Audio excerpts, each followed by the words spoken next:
Got it. Right. Okay. Good afternoon, everybody, and welcome to this GNOSIS Sandpit session, which we've entitled Black Swans.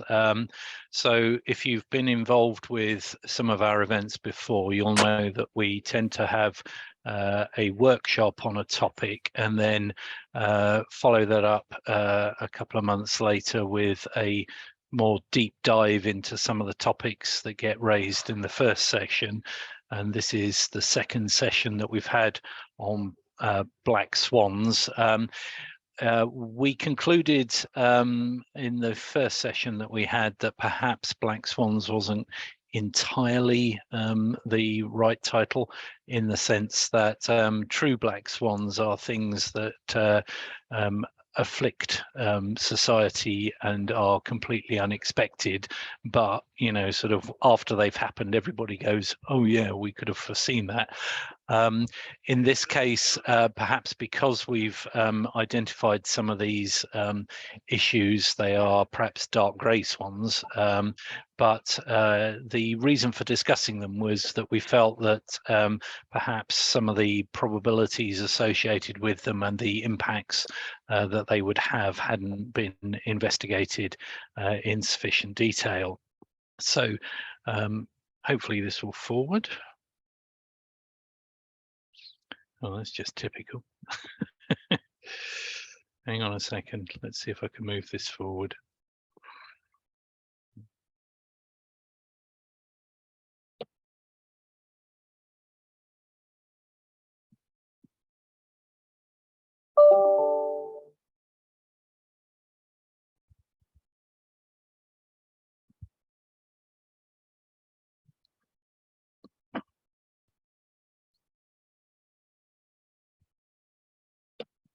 It's definitely been very sulky. Apologies. I'm going to try doing something else with this.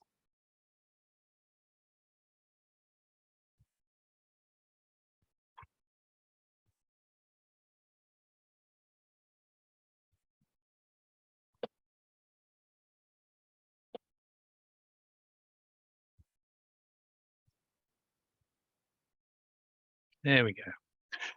Right, so this is the agenda that we have for this afternoon. I'm going to provide a bit of an introduction, which will summarize a little of the discussion that we had in the first workshop, and then I will talk about the challenge that was presented to the GNOSIS network by Darren McKnight, one of our speakers from the previous workshop, and then talk about a possible way forward that may allow us to actually get some funding to actually take some of these capabilities forward and actually pay some people to do some work and some sums. I'll be followed by Kevin McLoughlin. I'm not sure if Bayes is actually the official title of his department anymore, although that's how his email address still reads, but perhaps Kevin can sort that out for us when he talks to us about the UK government approach to some of these risk issues and the National Risk Register, amongst other things that I think he will cover. Then we'll have a contribution from David Wade from Atrium Underwriters, so the insurance industry perspective on some of these problems. And I think you'll see that the insurance industry has quite a unique approach to some of these topics. And then one of our speakers from the previous session, Max Vasile from Strathclyde, has kindly offered to provide us with some further details in the area that he's talking about. We'll then take a break, and then after the break, we'll have Tate from Spaceguard, who, if you haven't heard present, has what I'm going to describe as a unique presentation style, and I'll leave it at that, and I hope you'll enjoy Jay's presentation, but he has quite a unique way of delivering his views. We were hoping to have a couple of other contributions. One was going to be from Peter Wegner of Black Sky in the US, who was previously the head of the Responsive Space Program over there. But unfortunately, when he calculated the time difference, realized that he had a diary clash. And then Teresa Harrison and I both buttonholed Bill Maguire of UCL down at the Hay Literary Festival last week, and we were kind of hoping that he might join to talk to us a bit about volcanoes and other catastrophes that he's written about in some of his books. But unfortunately, he also has a diary clash today. But the good news is that Bill has offered to participate in future activities in this area, so he may be able to join our team. So we'll probably start the discussion at about 3:30 and then close the meeting at probably about 4 o'clock. So anyway, and for some reason my stupid machine still won't move forward. I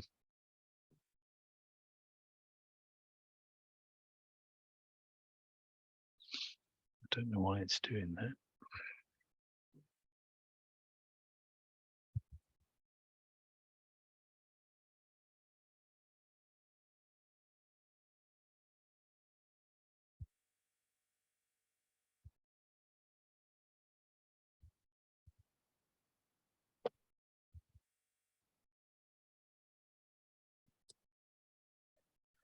Right. So as a bit of introduction, these are the topics that we covered in the first workshop that was held back on the 5th of October last year. And we looked at major space weather events, so things much greater than the Carrington event, magnetic reversals, a massive meteor shower which might afflict the Earth, the impact of an undetected asteroid that might hit the Earth, and then a significant terrestrial environmental disaster.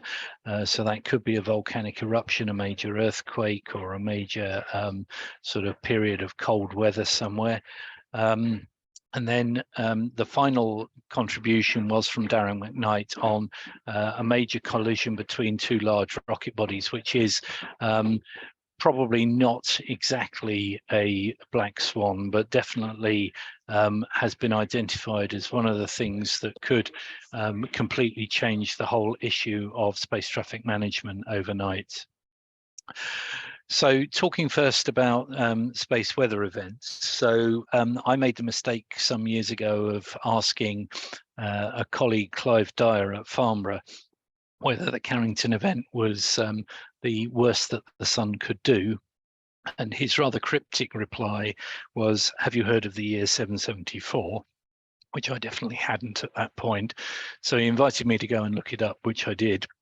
And there is evidence from tree ring data, dendrochronology, and from ice cores that there's isotopes in those tree rings and in those ice cores that suggest that an event that may have deposited as much as 10 times as much energy as the Carrington event on the Earth appears to have taken place in that year. And further research into this area suggests that there may have been other events in history going back to 660 BC. There may be evidence that another huge solar event happened. And this starts to generate cause for concern, because in general, at the moment, we're anticipating that we designed satellites to sort of events of the size of Carrington, but perhaps not beyond. And perhaps that's an argument for doing something a bit different. The consequences of a very major event, many satellites could be lost and others could be thrown into a sort of safe mode. That might require interaction with the ground, but that could be quite difficult because we may not have very effective communications through the atmosphere as a result of an extended period of scintillation in the atmosphere caused by the solar event. Obviously, we rely a lot at the moment on ground-based tracking, and if the atmosphere is misbehaving, then things like radar and optical and RF tracking could be compromised. And the terrestrial infrastructure is known to be at risk to some extent from some of these events. So we could end up with power and communications outages. And one of the other things that's likely to happen is that if there's a lot of energy dumped into the Earth's atmosphere is likely to expand, changing the drag on the satellites in orbit, and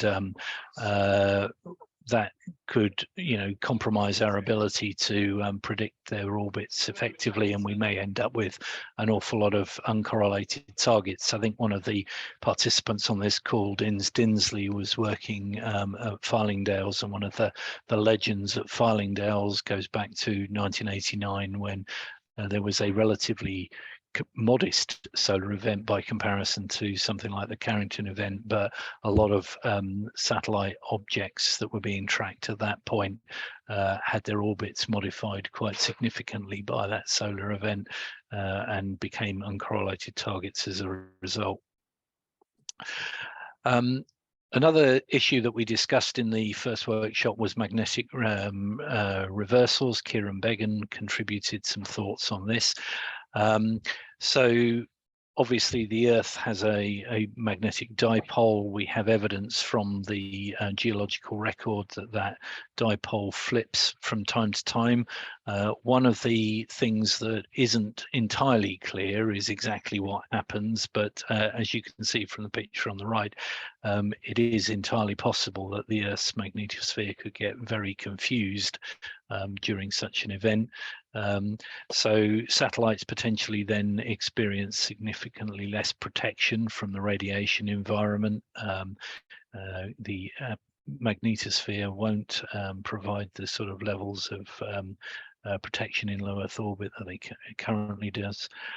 So you could end up with frequent single event upsets. The magnetorquers that satellite use to desaturate their momentum wheels would probably become unusable. We would probably end up with lots of unusual RF propagation and frequent auroral events at unexpected latitudes. So there's a variety of things here that again could cause problems for the satellite community if it were to happen. Massive meteor showers are known from history. The illustration on the right is the Leonid meteor storm in 1833, where there were literally hundreds of thousands of meteors per hour entering the Earth's atmosphere. Now that was obviously due to passing through a particularly dense part of a cometary tail, but there are other scenarios that could lead to an awful lot of meteors entering the Earth's atmosphere, and that would include something crashing into the moon and throwing a lot of material off the surface of the moon. It's thought that that material, at least some of it, could find its way to the Earth, so we could end up with quite a large amount of material entering the Earth's atmosphere in a hurry. Potentially our satellites get kind of pebble dashed in that scenario. The impacting particles may not be all that huge, but they carry a lot of kinetic energy and potentially generate electromagnetic effects when they hit. So you would get a sort of small plasma discharge on the spacecraft, which could cause upsets to the electronics. If you had a very large constellation and a lot of the satellites were affected simultaneously, you could end up with operators getting overloaded. And if satellites are entering safe mode and expecting to hear from the ground to tell them what to do, that could be difficult due to the operator overload. And again, you could get problems with the atmosphere. As you may know, if you're into ham radio, there is a thing called meteor bounce communications, where as a meteor enters the Earth's atmosphere, it creates an ionized trail and you can bounce radio signals off it. Well, obviously, if you've got that density of meteors entering the atmosphere, potentially you've got an awful lot of ionized trails in the atmosphere, and regular communications could be quite hard. We talked about the problems of rogue asteroids striking the Earth, and we'll have contributions later today on this subject. The picture top right is the survey of near-Earth objects that we have following the WISE mission, which was an infrared telescope in space, which scanned around the asteroid belt and has provided us with some measure of comfort in that we think we have quite a large proportion of the really big asteroids in our current tracking catalogue. You can see, though, from the sort of brown-coloured asteroids illustrated in that top right graphic, that as you get to smaller sizes of asteroids, the percentage of the population that we think we have, in our catalogue and being tracked is gradually gets smaller and smaller. And the one that's perhaps the cause for concern is the one up from the bottom, which it contains asteroids that would be large enough to destroy an entire city. So if something that sort of size were to strike the Earth, an area sort of the size of central London might disappear. And as you can see, we have a relatively small proportion of that population, less than 20% are actually in our catalogues today. There are all sorts of terrestrial impacts that could result from that, sort of lots of damage to people and property. If such a thing were to land in the sea, you could have tsunamis and a lot of damage to coastal infrastructure. These events have enough energy to potentially trigger weather systems called hypercanes, which are greater in extent than the Earth's natural environment can generate, but they are possible following a major asteroid impact. So there are lots and lots of long-term impacts that we would need to take into account if we're going to try and assess the risk of these. Terrestrial environmental disasters have been assessed as part of a national risk register. In the UK, obviously, we don't tend to suffer from things like volcanoes, and we don't have earthquakes of any great magnitude very often. But there are rare events called intercrustal earthquakes that even in the UK could cause problems. And if you are interested in intercrustal earthquakes, I would suggest you might want to look up the Madrid earthquakes that happened near the Mississippi River in 1811 and 1812, which were so significant that they actually rerouted the river, which is a pretty major event. So you can get major regional disruption from some of these events, and things like volcanoes can put an awful lot of material into the atmosphere, which could affect a variety of things, including our ability to actually see stuff in space. If we're reliant on optical telescopes and there's a lot of dust in the atmosphere, the magnitude that we can see down to might be limited. So and then finally, Darren McKnight provided us a contribution on collisions between large rocket bodies, and one of the sobering things that he mentioned during his presentation was that if a couple of the large SL-16 rocket bodies, which weigh between 8 and 9 tons each, were to collide, then potentially you've got the best part of 20 tons of new debris, which could, quote, double the tracked catalogue of objects overnight. So, if you can imagine the challenges of maintaining space traffic management in that scenario, it's really quite significant. So we covered those different potential threats and the implications of them. And the challenge that Darren presented to us at the end of his presentation was to potentially pick up and take forward some of the work that he and some collaborators had previously done to work on the global risk continuum, as he describes it. So this is to try and put space risks into perspective compared to other more conventional risks, you know, like the chance of dying in a pandemic or dying in a car accident, for example. And it's quite interesting. I'll show you a picture from his paper in a second, but you know, trying to get an understanding of how great these risks are in terms of the number of people affected, the amount of property affected, and the amount of effort that you know, is put into addressing these risks. Is obviously, you know, should be proportional to the hazard that they faced. So a sort of summary of the methodology, which is the sort of thing that you might perhaps be expecting, is that risk in Darren's paper is a product of probability and consequence. So probability in terms of the likelihood, obviously, and then the consequence, which he calculated in dollars. He's an American, so I guess he would.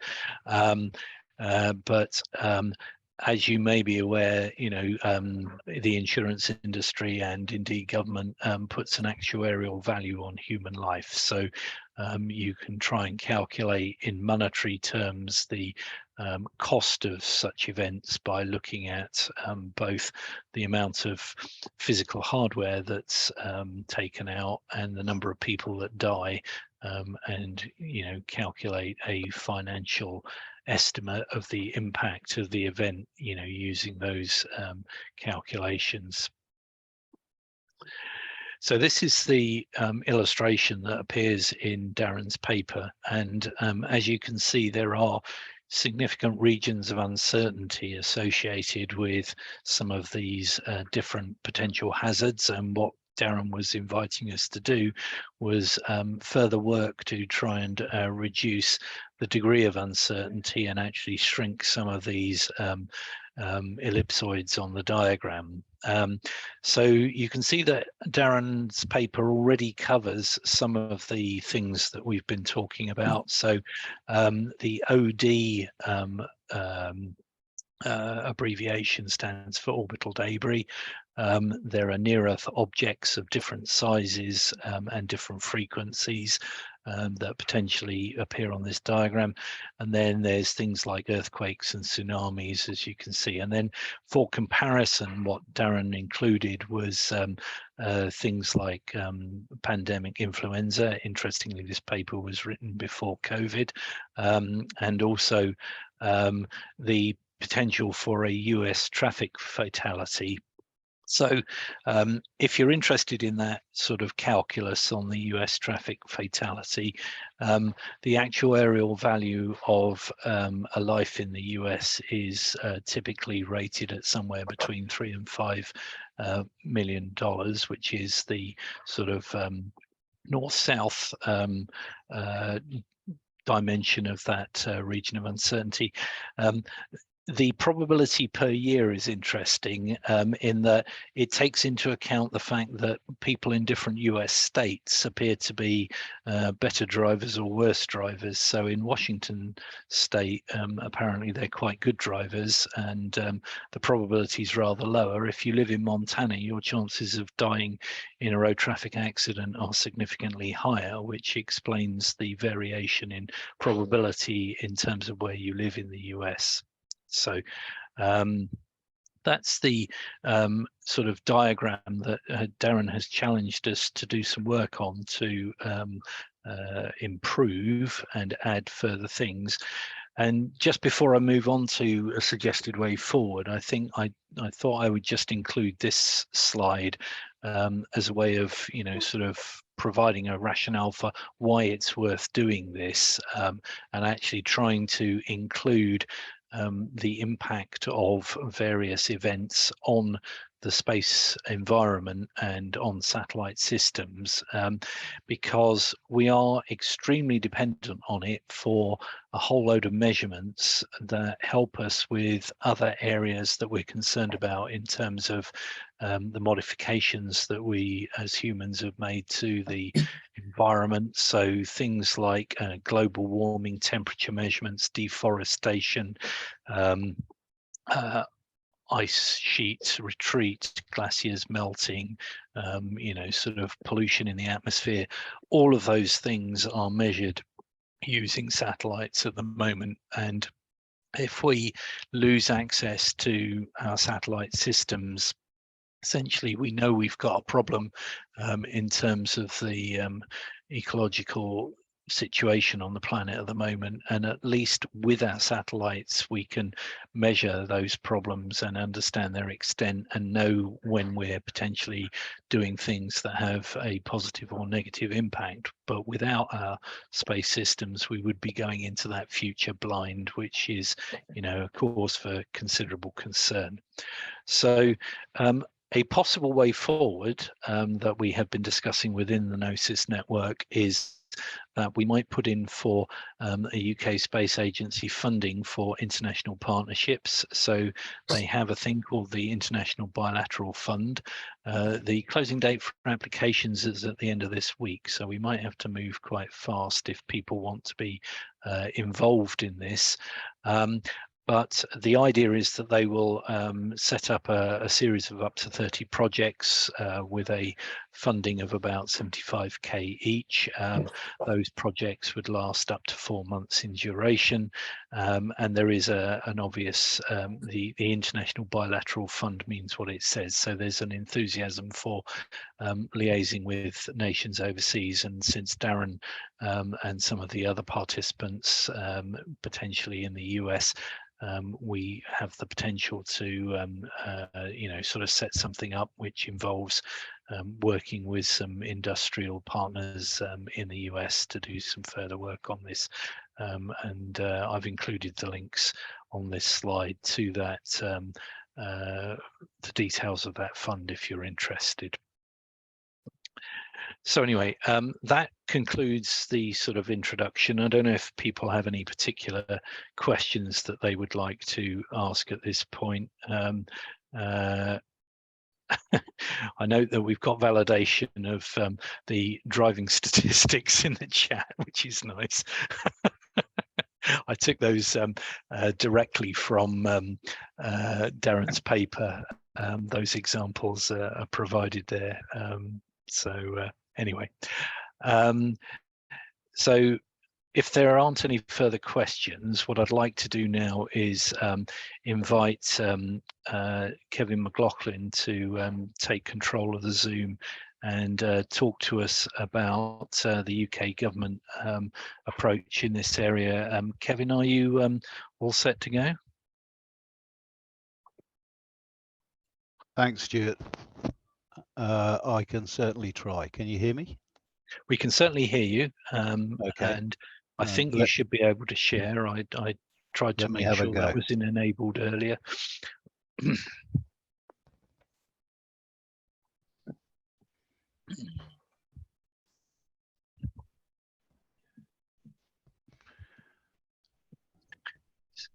Okay. Do we have something up? We do indeed. Off you go, mate. You're good to go.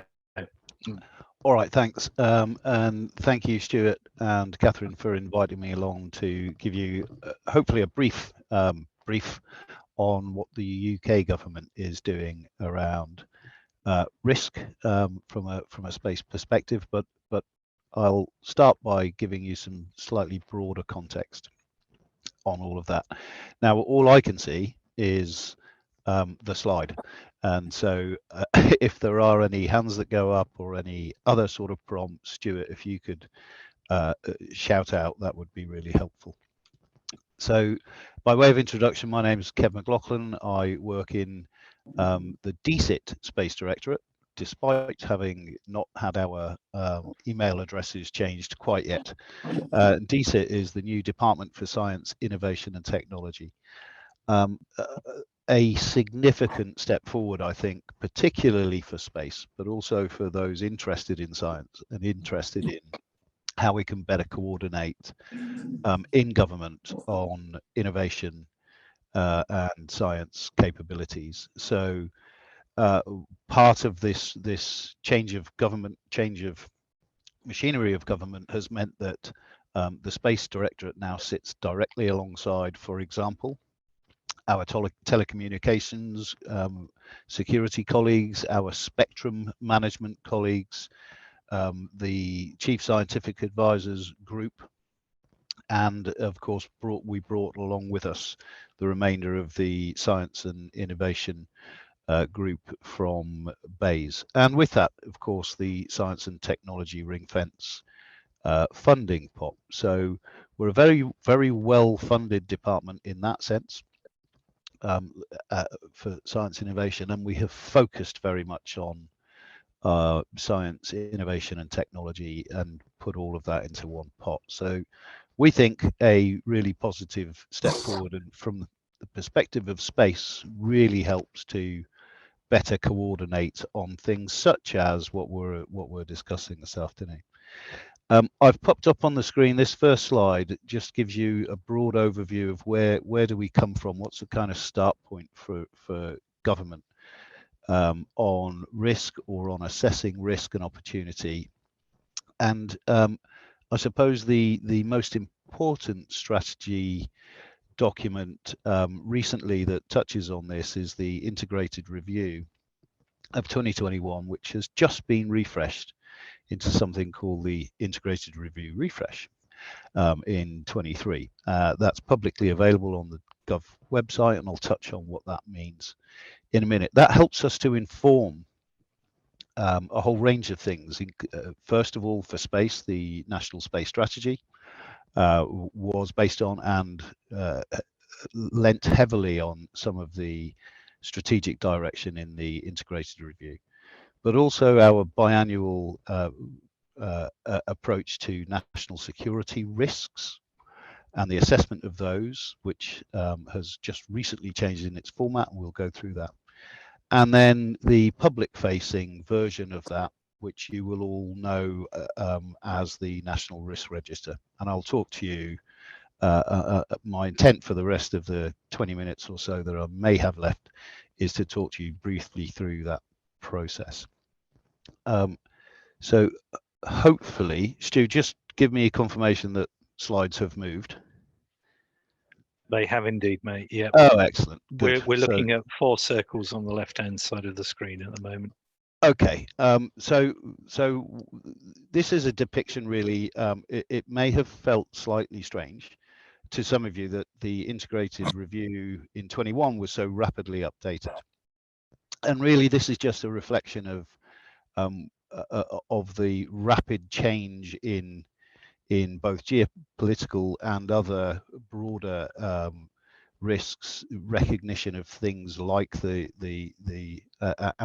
our ability to understand the pandemic, so on and so forth, that led to a rapid review of the state of play in 2023. So on the left, those four discs essentially set out what the trends were that had been recognized in the 2021 review, and then on the right, what's changed list tells us that for sure there has been conflict, there has been an increase in systemic competition in a whole range of areas, but particularly in space. There has been a real fragmentation of the economies, the global economies, and of where dependencies and relationships now lie. And there has been really a shift kind of backwards or sometimes sideways in the global approach to some of the really strategic things that we face, like climate change.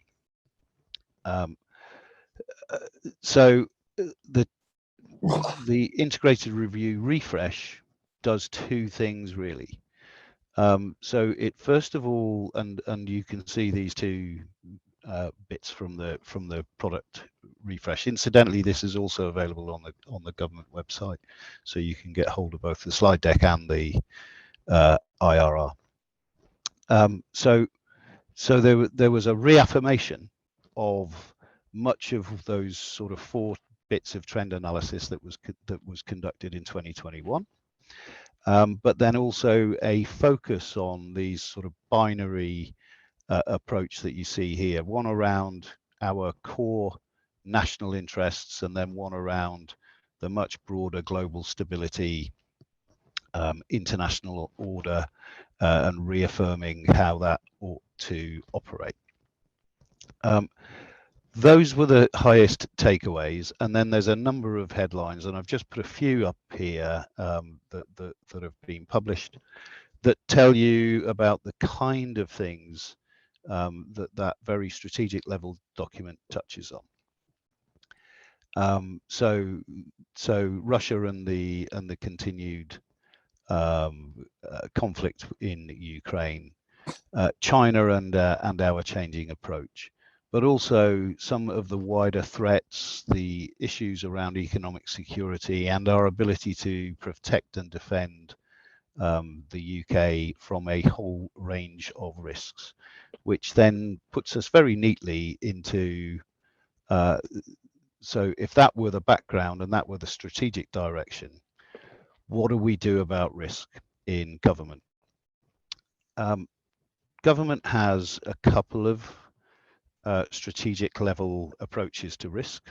The National Security Risk Assessment is a classified piece of work that has traditionally, up until this iteration, been reviewed every couple of years. So it's a biannual review, and it generally looks at pretty close acute rather than chronic risks that have a likelihood and impact rating that meets a criteria and is likely to occur within 2 or out to 5 years. So it's been quite narrow in terms of its timescale, and the biannual review has meant that actually trying to look at the broader interactions between various different risks that we carry or face has been somewhat of a challenge. So ahead of this year's work, the Cabinet Office went out to the Royal Academy of Engineers and to a few other areas and asked them to look at the methodology approach that was taken by government to look at the nationally held level of risks, and the methodology that was used to determine those. And we got some really useful outcomes from that consultation process. So first of all, we are no longer in the game of doing biannual reviews of the list of risks that were held to see if they're still credible, relevant, up to date, and capture all of the things that we worry about. We now have a document that is live, that is able to be challenged, tested, reviewed and refreshed on an ongoing basis. And we have to, of course, manage that approach by ensuring that where we are able to do that, that aligns with the work that anybody who is responsible is doing on mitigation planning.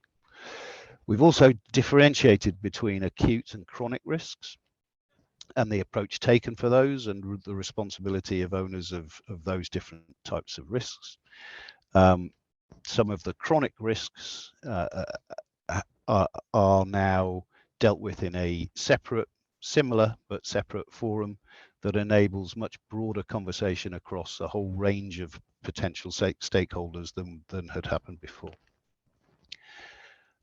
The criteria that is set, you heard Stuart talk earlier about the value of human life, the value how you assess the cost in an impact assessment of a particular scenario, and how it affects each individual sector.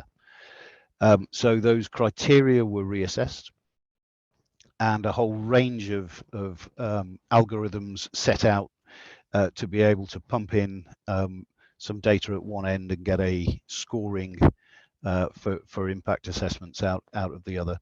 And the same was done on likelihood assessments, and in a very similar way to the approach that you saw actually Stuart described. That's kind of the degree of detail that is put into those assessments. But then finally, there is also a challenge panel approach to all of this, which was added.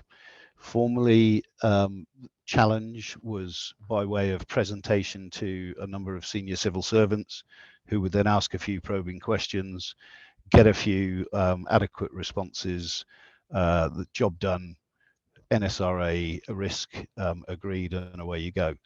Now it's much broader. So those challenge panels consist of people from the user community, people from academia, people from sectors that have been that are being described as potentially being impacted by a particular risk, and they then are given all of the work, which in most cases a lot of those same groups have contributed to, and come themselves to a position of either agreeing, nudging up, nudging down various scores on impact and likelihood to get us to the right kind of place to assess at risk. The final, and so that gives you, this diagram just gives you a feel for the kind of very broad top level approach to assessing likelihood and impact scores. What do we end up with?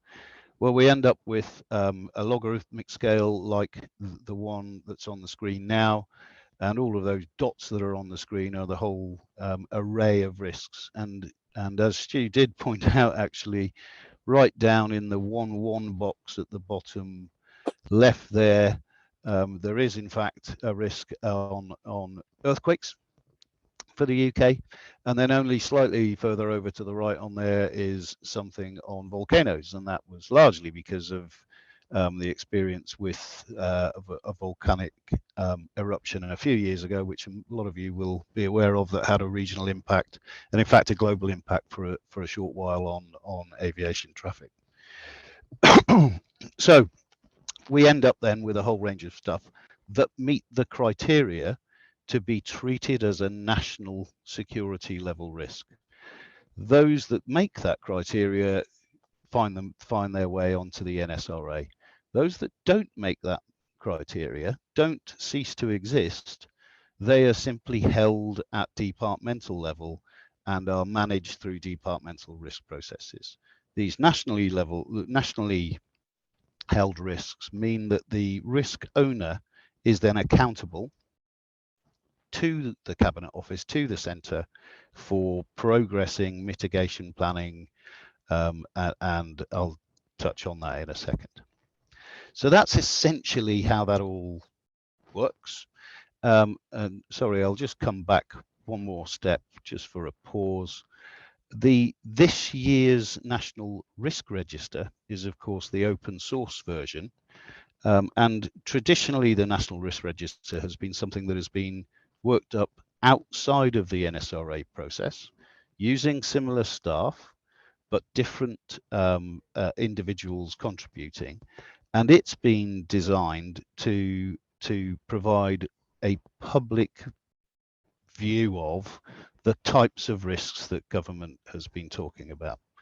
This year we took, I think, the bold decision, but also I strongly believe the right decision, to take the NSRA and to come up with a redacted version of the NSRA that just took out any potential exposure of vulnerabilities that we carry and convert that into the National Risk Register. It's on the press, just about to be signed off at ministerial level, And as soon as it is signed off, the Cabinet Office will be publishing that, and you'll see this year's National Risk Register. For the first time, you'll find that there are in fact 4 risks held on the National Risk Register that directly equate to space type risks. And I'll very, very briefly touch on them. Severe space weather has been in the NSRA and the NRR for some time. Clearly, this has had a significant refresh, as it does every time, by colleagues in MOSWOC, and has gone through the process I've just described to you. The reason it stands on its own against other space risks is because clearly it has the potential to impact terrestrial infrastructure, not just space infrastructure, and therefore has to be described in that way for other impacted sectors. Disruption to space services and operations, a new risk that has made it for the first time into the NRR. And that attempts to capture a whole range of non-deliberate, so natural hazard type events, but also catastrophic technical failure,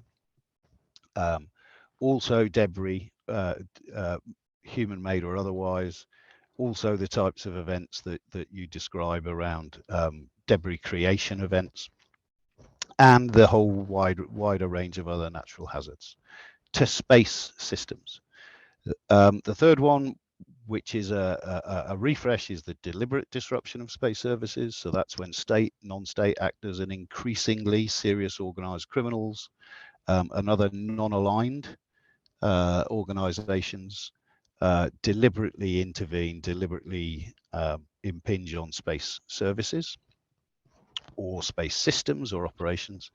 And then held on its own, outside of those last 2 really, is the loss of PNT. Loss of PNT stands on its own for a couple of reasons.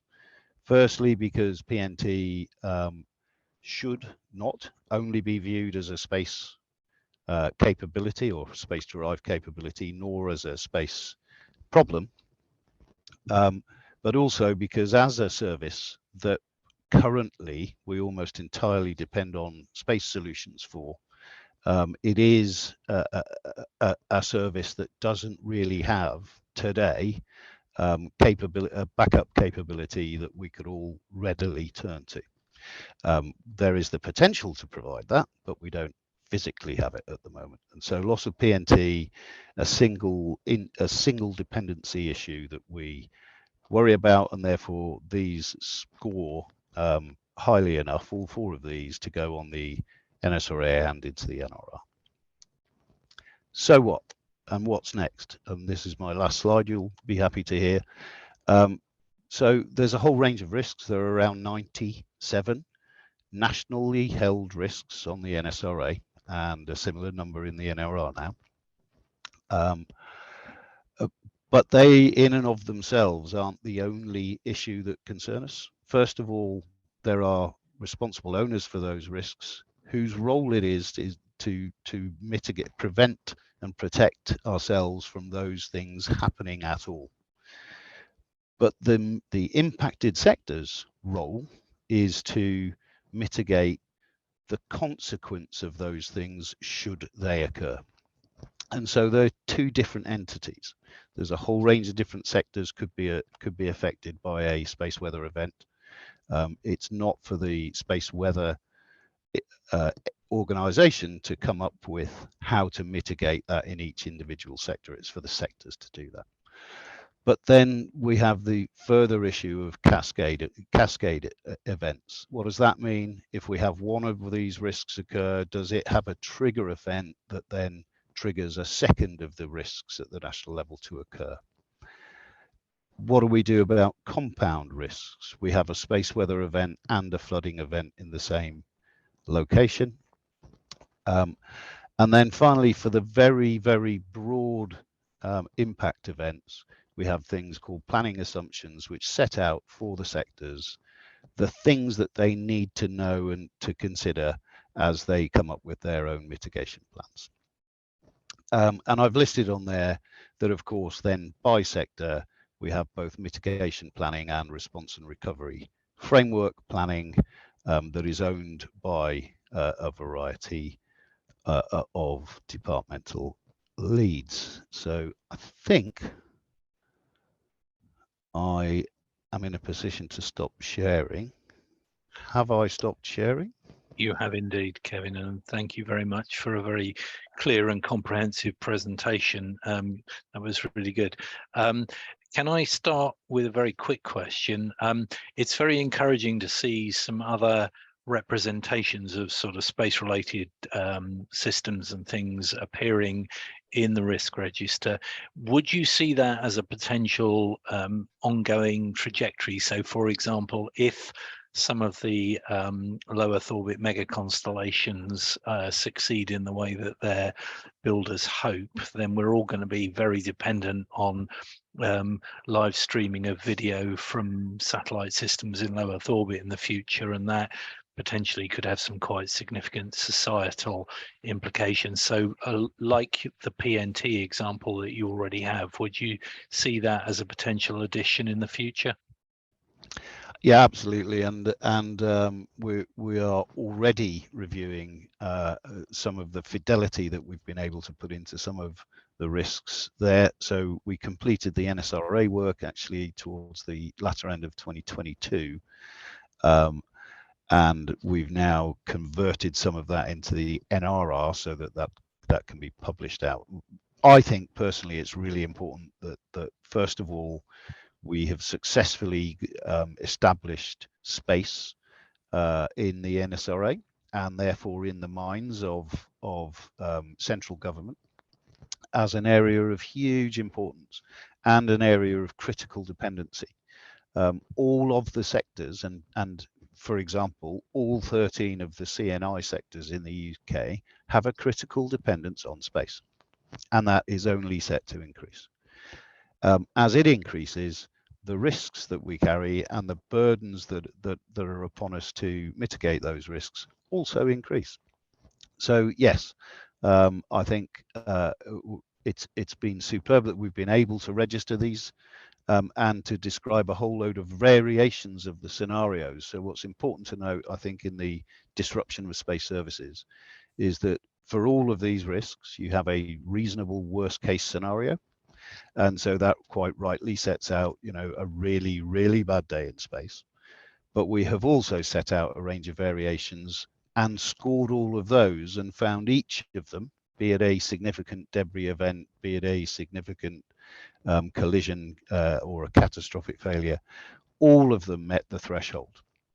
And so we are building on, if you look 5 years forward and you look at 15,000 satellites in active satellites in LEO versus 5,000 or whatever the number is, then you can extrapolate accordingly. I hope that answers that. I can see Catherine's got Catherine, a hand up. yes, I was going to say, Catherine, would you like to ask the next question? Sure, thanks, Kev. It really is great to see actually that broader assessment of the risks. I had two-part question really. The first part is, you know, for GNOSIS members, how well do you think the risks are understood now, and where is some more fundamental research really needed across those four sources of risk? Okay, thanks, Catherine. I think of those four, and because of the structure of government, severe space weather is probably the most well understood by the sectors that have the greatest carry the greatest potential impact. So we have the Met Office Severe Space Weather Operations Centre, the MOSWOC. It reports through the Energy Security Cell over in DESNES, that other new department. And it does that because energy is one of the recognised potentially heavily impacted sectors from a severe space weather event. But so is space, and so is transport. And so it has a broad church, and it is a good program of activity. Now that's a slightly different problem set, right? Severe space weather is much more about monitoring, understanding, categorizing the size, shape, and potential of an event. Mitigation or prevention probably isn't a thing. Mitigation of impact is the place that we have to kind of focus. Warning, reporting, mitigation of impact. For the others, it's hugely important that we've got them registered, and I think it has started the conversation, let's put it that way, with the wider impacted sectors on the potential of the risk that they're carrying. I have to say that some sectors have a fair handle on their degree of dependency on space-based services. A huge number don't. And for whatever reason, I just need a global communications network. I care not what the network looks like or where it comes from. I just need to speak to my friends in Australia. It may be one approach, and therefore not knowing whether it's a space asset or not is really not their concern, and we're trying to change that mindset. In PNT, I think there's been a specific push on PNT for a couple of years, and so that's starting to at least be in the public psyche. People are actually starting to use the phrase PNT. Formerly, it would have just been, I use GPS to get home and stuff. So I think it's a slow game, Catherine. I think we can do much more to educate people on the degree of dependency that they have on space and the future likely degree of dependency. If you look to autonomous systems, you look to AI, you look to all of the things that are coming down the road, then I only see greater dependency on space to support those innovations, not less. So that's our challenge. So it's not to mention the projected growth of the space economy itself. And it's sort of the less well understood impacts in the space environment of all those new activity and disruptive activities that people want to try and build businesses out of up in space. Yeah, for sure. And I think the other side to this is, the space economy is really ballooning, and we're looking at space resources, and we're looking at getting further afield. And what that means is that actually you're now expanding the operational window just for space operations. So if we start to look at a decade from now, the potential that we have for resource utilization in space, and what that boosts, how that boosts the global economy, then you're also having to consider that that's also dependency, and it's also an increased risk window. So yeah, these things come hand in glove. You get nout for nout, I think is the old phrase. So now that we are raising awareness and capturing people's attention, I guess that my question that goes hand in hand is, where do you see the biggest opportunities for growing industrial capability? We're not the only sovereign nation in the UK that has that faces the same risks, so that these are global risks. Where are the industrial opportunities for us to build UK commercial capabilities that allows the UK to provide solutions to other markets for how we mitigate those? So you will also know, I think, that the UK is really pushing the space sustainability agenda and our leadership in space sustainability. And alongside that, things like in-orbit servicing, manufacturing, active debris removal, basically rendezvous and proximity operations writ large. So refuel, life extension, reorbiting, ADR. Those are all the types of tools that will contribute hugely to our ability to maintain a safe and sustainable space environment, and therefore mitigate most of the challenges that we've described here. Alongside that, you can't do any of the above if you don't understand the operating environment, and so we absolutely have to be investing in space domain awareness, space traffic coordination, and get a proper global conversation about getting STC as a thing, as opposed to a conversation. And And so those are really the areas that where we could do most, I think, or have most impact in investment in capabilities and technologies to take these things forward. I would be remiss if I didn't also add, and we have to do that whilst having consideration of the issue of dark and quiet skies, which our astronomers remind us is something that is really important, that we must be able to also do if we're to understand that operating environment well. There's another hand I can see. Thanks, Kev. Are you able to stay with us for the whole sandpit, or are we likely to lose you? Unfortunately, probably not till 5 o'clock, but I will hang around for as long as I can. Thank you. I want to move on to David Wade in a moment, but if I can just take a quick question from Mark Birchall. Mark, you're on mute at the moment.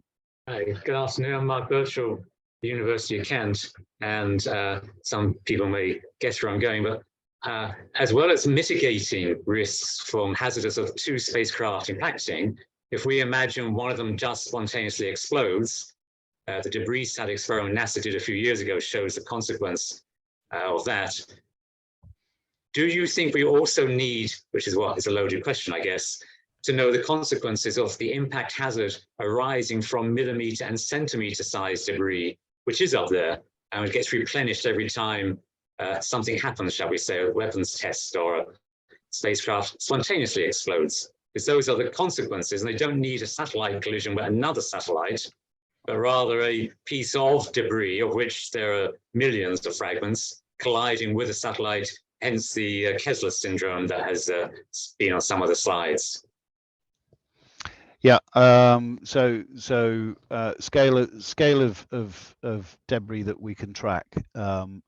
There's been, I think, quite a lengthy discussion, hasn't there, about I think the norm or the normal understanding is that we can probably effectively track something down to about 10 centimeters across from the Earth, and that's the sort of numbers that are generally reported on. But of course, it's also the case that we're able to deploy capabilities into space to track objects in space at various different sizes. And I think that there is a push to understand far better the consequences of exploding spacecraft, and that does happen. There is, in fact, anyway, a general degradation of all of the legacy spacecraft that we see. So we always see degradation of that junk that is floating around, waiting to re-enter the Earth's atmosphere at some point. And so it is a problem. And yes, I do think that we ought to be building more capacity and capability to understand right down to name a size, but really it's more about where are those clouds and when is that going to be a problem if you're trying to navigate your way around them. So yes, more of the above. Yes, thanks for your question, Mark. I was at the IAAS event over in Japan recently, and Dan Altroggi turned up with a really rather marvelous three-dimensional sort of representation of space risk. It was a sort of cuboid thing that showed probability of collision against inclination, and it was just fantastic. I will share a picture of it. It was very interesting. Anyway, I think Kevin, can I thank you again for your contribution, but I think we should probably move on now to the next item on the agenda, if that's okay, which is an old friend of mine, David Wade, who is at Atrium Underwriters. And David, you're going to give us the industry, insurance industry perspective on some of these issues, I think. So can I hand the Zoom over to you? Thank you. No problem. Thanks. Good. I'm just think like Kevin, I've lost sight of what's on the screen. So can you confirm? We can There we see some PowerPoint, but you haven't gone into full screen mode yet. Let me. There we go. Is that okay now, That's Stuart? perfect now. Yep. Yeah, Cool. absolutely, mate. Okay, doke. Thanks, Stuart. And thanks for the invitation to speak this afternoon. Stuart asked me to speak to you about the space insurance angle, and in particular the realistic disaster scenarios that we use within the space insurance market. So that these are our kind of bad day in the office scenarios. The scenarios that we want to stress test our syndicates against to make sure that we have enough money set aside to pay for what we think would be the worst case losses. As way of a brief introduction, I'm the space underwriter with a group called the Atrium Space Insurance Consortium, or ASIC. ASIC is a consortium of 9 Lloyd's syndicates that have pooled our resources to underwrite space risks. So we have $45 million of capacity to write on any one launch or any one satellite. And we typically write about 2/3 of all of the insured risks that are in orbit. What I'm going to talk about today is really focused on first-party insurance, so the cover for the satellites themselves, not the third-party liability, which is something that we don't write at ASIC. Just to give you a quick overview of where insurance comes into play, this slide shows the lifetime of a satellite and shows the different types of insurance that you can purchase. So to cover a satellite during the assembly, integration and test and transport to the launch site and all of the launch site activities, you can buy a pre-launch policy. You can buy a launch policy, which typically covers you from intentional ignition or launch through until the end of the first year in orbit, and then in-orbit policies for the remainder of the satellite's lifetime, typically 1 year at a time. And as I say, that's where ASIC focuses, launch and in orbit, and that's what I'll be focusing on today. Third-party liability, the insurance policy that you would purchase to protect others from your activities. So if you were to damage somebody else's property because of your activities, then the third-party liability policy would come into play. We don't write that at ASIC, so I won't spend any time on that in the following slides. I thought, just to give you a bit of a background, I'll give you some facts and figures for space insurance. And last time I checked on the Orbiting Now website, there were 7,796 active satellites in orbit. The speed at which Starlink are launching satellites, this number is probably way out of date by now, even a couple of weeks later. But just short of 8,000 active satellites in orbit, of which 7,000 in low Earth orbit, 218 in medium Earth orbit, 558 in GEO, and 32 in other orbits. What will probably surprise you is the percentage of those that are insured. So out of that 7,796 active satellites, only 301 satellites are actually insured in orbit. 220 of the 558 GEO satellites, only 18 of the satellites in MEO insured. And in LEO, out of that nearly 7,000 active satellites in low Earth orbit, only 63 are insured. So you can see very small proportion of active satellites are actually insured. Total insured exposure in orbit around about $28 billion, by far the majority of that being in geostationary orbit, almost $24 billion in geostationary orbit. And if we look at the results of the years, space insurance has generally been profitable, some years better than others. The blue column here shows the premium generated, the red columns, the claims that have been paid out in the years since 2001 until the end of last year. You can see premium used to drift along between sort of 750 million and $1 billion until about 2014, and then it's declined steadily since then. And that's really coincided with the fewer orders of geostationary satellites. You know, we've seen constellations come of age, and the geostationary satellite orders have started to reduce. And I would say, in general, the constellations have not been good for the insurance market. The the geostationary communication satellites are always the space insurance market's bread and butter. What we're seeing with the constellations is that the satellite operators of constellations are tending to build and launch spare satellites, and using those as their risk transfer mechanism, so having some spare satellites on orbit. And that's how they're dealing with risk transfer rather than purchasing insurance policies. Where we sometimes see the constellation operators purchase insurances for the launch phase only, once they've got 40 or 60 satellites on a single launch vehicle. But once they separate from the launch vehicle, they then self-insure. If we go on to look at the insurance cover that we provide, what we are covering is the asset value. We're not covering the revenue that the satellites are generating.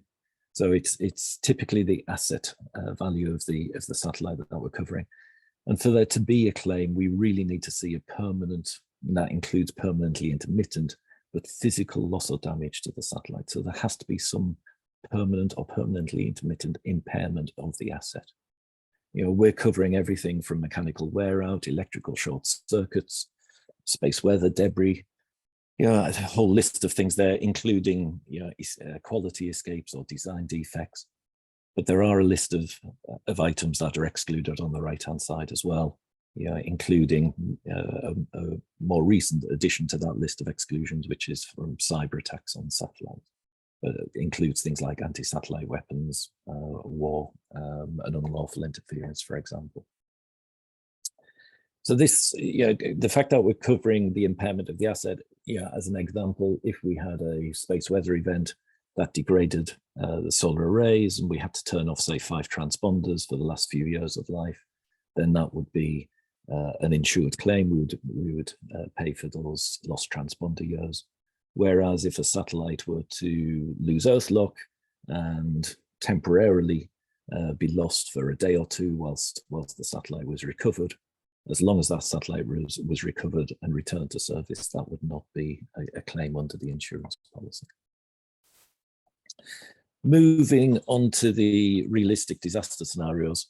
Back in the late 80s, early 1990s, there was a number of very significant events, insured events. The Piper Alpha, the oil rig, Hurricane Andrew, and the Northridge earthquake in the US. Which caused huge losses to the Lloyd's market. At that point, Lloyd's decided that they needed some realistic disaster scenarios, and they started introducing these realistic disaster scenarios from the early 1990s.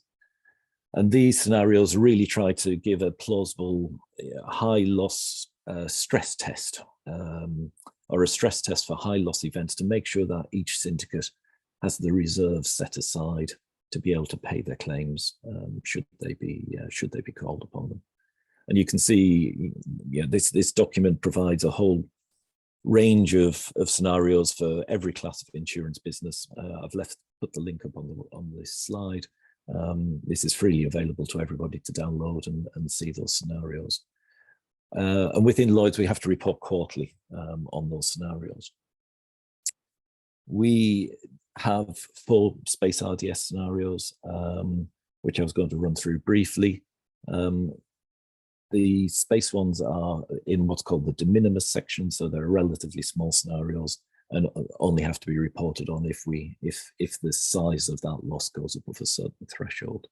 But as I say, we have 4 scenarios, and I'll run through each of those for you now. So the first of the space RDS is this one, solar energetic particle event. And in this scenario, we assume that there's a very large coronal mass ejection. The solar wind is strong enough to push the magnetopause inside the geostationary arc, and it lasts for a period of time, probably longer than 24 hours. So we would anticipate that all geostationary satellites would be exposed to that stream of particles. We assume that there would be some degradation to the solar arrays on the satellites, and to try and capture that degradation in a simple figure, we assume a 5% loss or a 5% claim coming out of from each of those satellites. So in terms of calculating the RDS, we look at the total insured exposure in geostationary orbit, and we take 5% of that as our RDS figure. That doesn't necessarily mean that we realistically expect every satellite to have a 5% loss. All of our policies would expect some power margin to be in place, typically 7.5% power margin before there would be any claim. So we're looking at a loss of power in excess of that. In reality, we would expect some satellites to see greater power losses, others to see less. Yeah, and history and experience suggests that, say, gallium arsenide solar cells react much better than silicon cells. So in reality, we would see that kind of variation across the geostationary fleet. But to try and capture that all into a single figure, we just take the total exposure in geostationary and apply a 5% factor to that. We saw earlier geostationary exposure is about just short of $24 billion. So taking 5% of that, we would expect this scenario, if this were to happen, we would expect the insurance market to pay out a claim of around about $1.2 billion. I should say, actually, we don't include total loss only policies. 5% is a relatively small partial loss. So if the satellite is covered only for total losses, that would not be part of that calculation. The second RDS, space-related RDS, is a space weather design deficiency. And in this one, what we look at is the various satellite types that are listed here. Airbus Eurostar 3000, Boeing 702, Melco DS2000, for example. And we take the 4 largest lines that we have on those on that satellite type. And we assume, in this particular scenario, we assume a total loss from the 4 largest lines on each of these satellites types. This chart, what I'm trying to show in this chart, this comes from our own in-house database. What I'm trying to show here is the number of anomalies that we've recorded over the years for each of the systems that are space weather related. The typical example of this one would be the ASIC E1 and E2 satellites that failed in 1994. Failed due to a space weather event, which wiped out two of the satellites. Considering the growth of insured satellites since then, we now assume that 4 satellites would be a more realistic figure. The third RDS that we use for space is this generic defect. And what we're trying to do in this scenario is really look at the consolidation that's happened in the industry over the last few years. If we look at the period 1980 to 2000, admittedly a little out of date now, but you can see from this chart the amount of consolidation that's gone on in the industry. And the problem from our point of view is that we now see a number of satellite manufacturers buying the same component parts from a handful of suppliers. Some component parts, command receivers, reaction wheels, they're available from 1 or 2 suppliers worldwide. And a generic defect in one of those component parts would have a significant impact on the insurance market if we had to start paying out large claims, on those generic failures.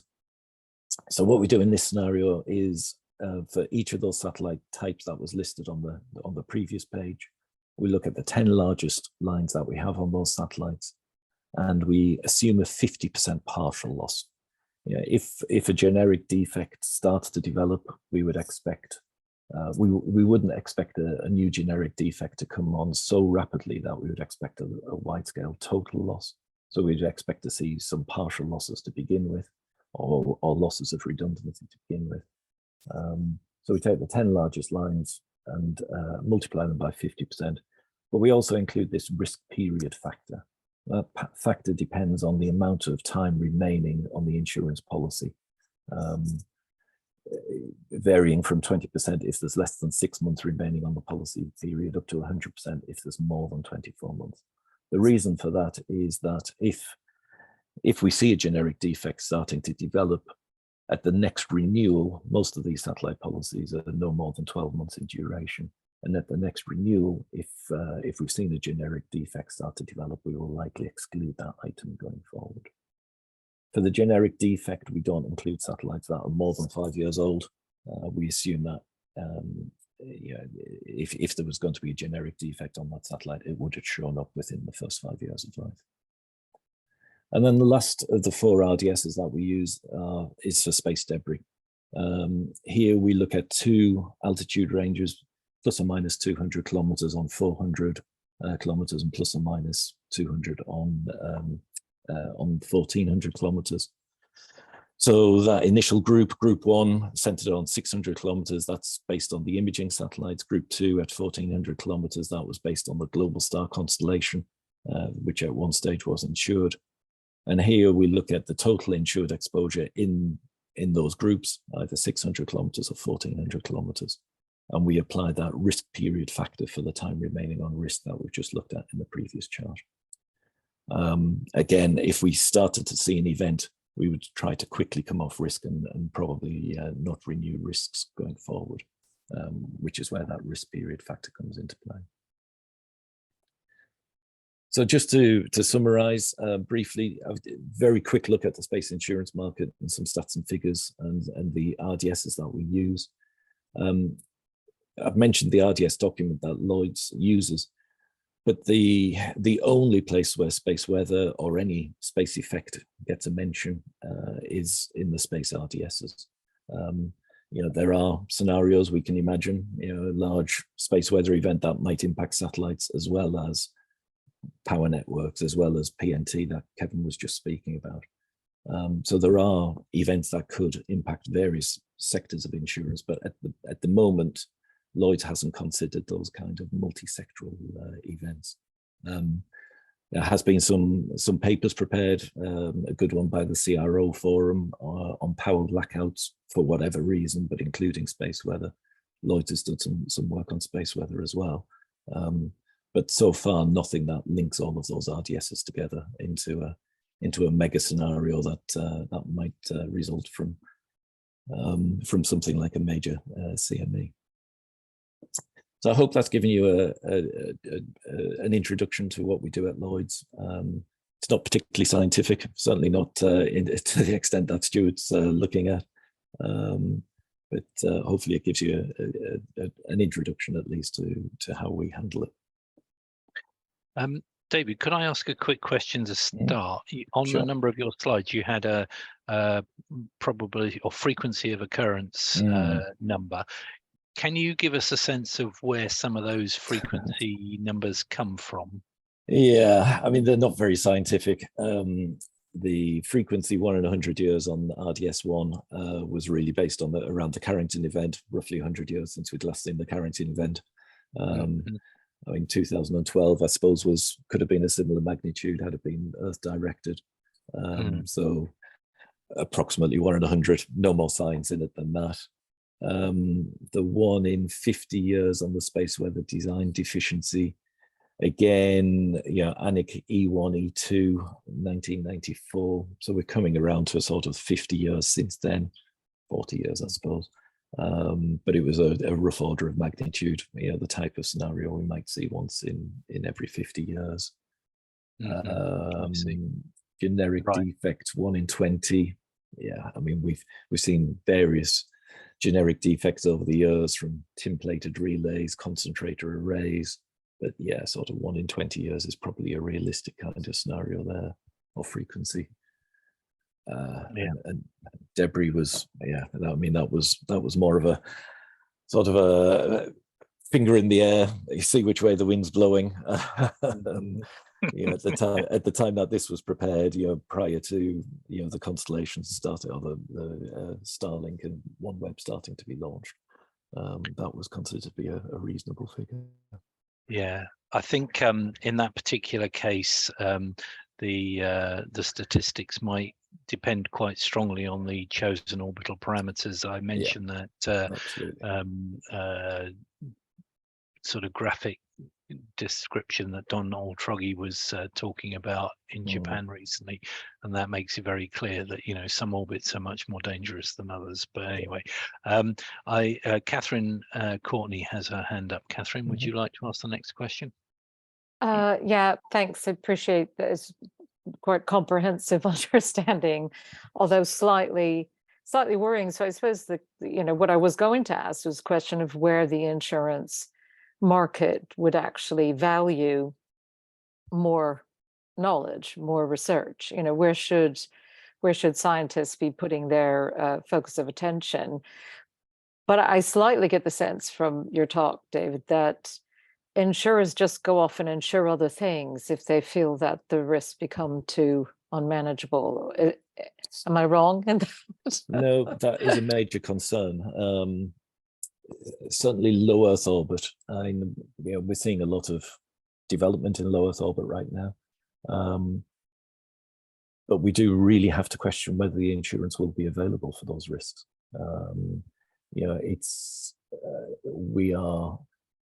We're seeing increasing risk in low Earth orbit. We are increasingly concerned, particularly for satellites without propulsion systems, or satellites going into particularly crowded orbits. There's already one or two insurers who are refusing to insure low Earth orbit satellites. And if we were to see an event in low Earth orbit, it is likely that insurers will simply say, not going to provide the insurance. It's a very small portion of the number of risks that we write. So it's a very easy proportion of the book to walk away from and concentrate on geostationary orbit going forward. So I'm interested in that intersection with, states, licensing states assessing the risks to the licensor, effectively, because under the liability convention, at least signatories to that, the taxpayer is the insurer of last resort in a sense, because carries unlimited liability for loss and damage, I suppose, to other people's assets. So I think there is an interesting intersection there with the work that Kev was talking about at government level to assess risks and mitigations. I think contingency plans can't just rely on the insurance markets to underwrite the delta between what we know and what we don't know. And Kev has raised his hand. Maybe he'd like to respond to that. I was just going to say, we are very engaged with the regulator and things like the Earth and Space Sustainability Initiative. So the insurance market has got very engaged in some of those activities, to represent that point. But Kevin, please. Kevin, did you want to say something? Yeah. Thank you. So it really has, and thanks, David. I know that we have another event coming up very soon on that front. But much of what we're trying to do there is to understand these concerns that the insurance market are describing, and the things that therefore we can do to mitigate or to turn down some of these risks. So does that mean, and I'm only throwing this out there, does that mean that everything needs to have propulsion? Might be an answer.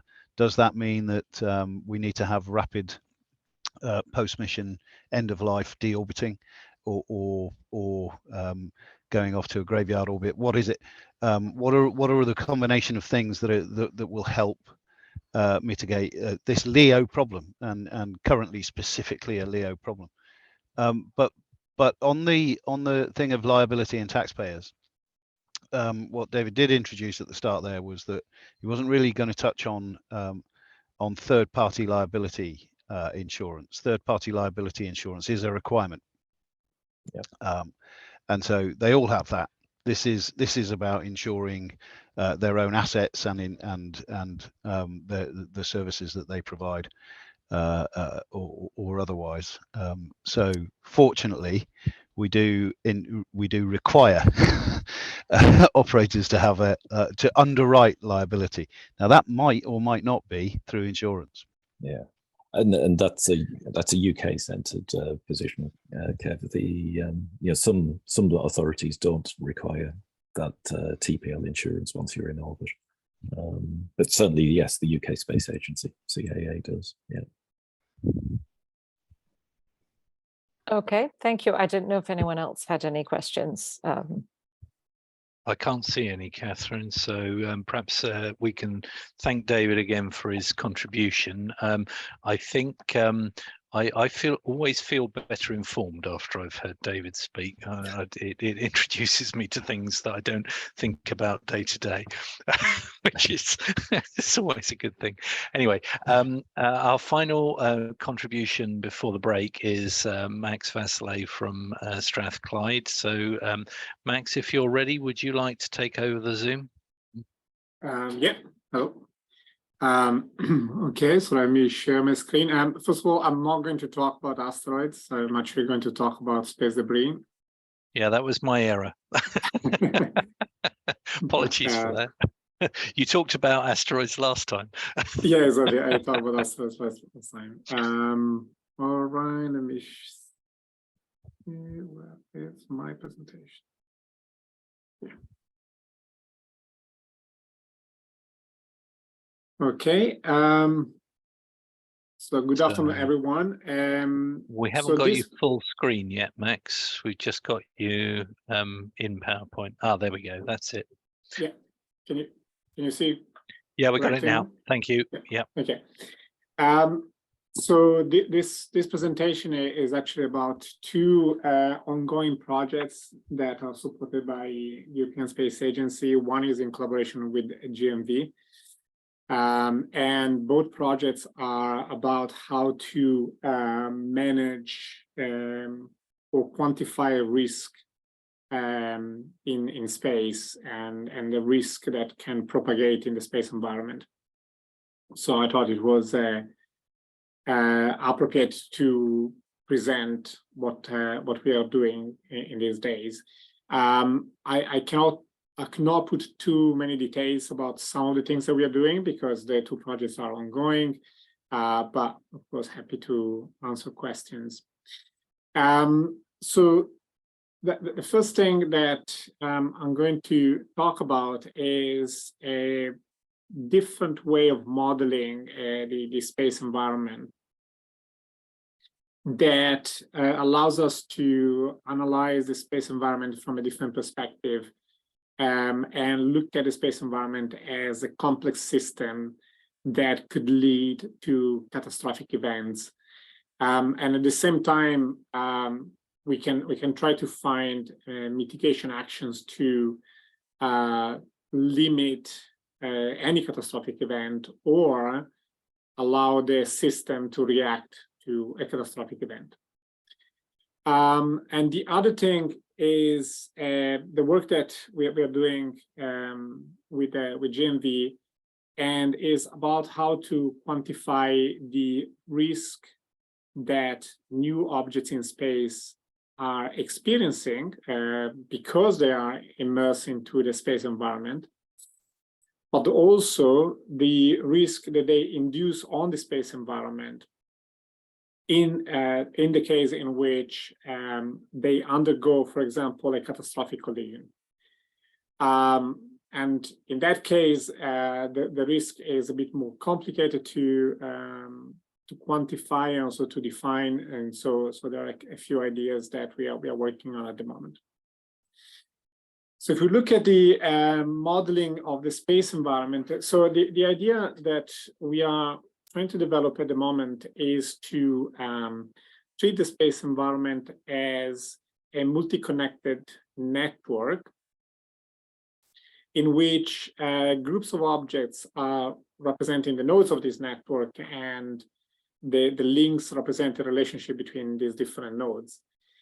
And the reason why is multi-layer is that if you look at the way the space environment is structured, each of the groups of objects has a link that represents, if you want, the physical interaction between the objects, but there are also the services, for example, that are then represented by the operations or the interlink between satellites or other services that groups of objects might have.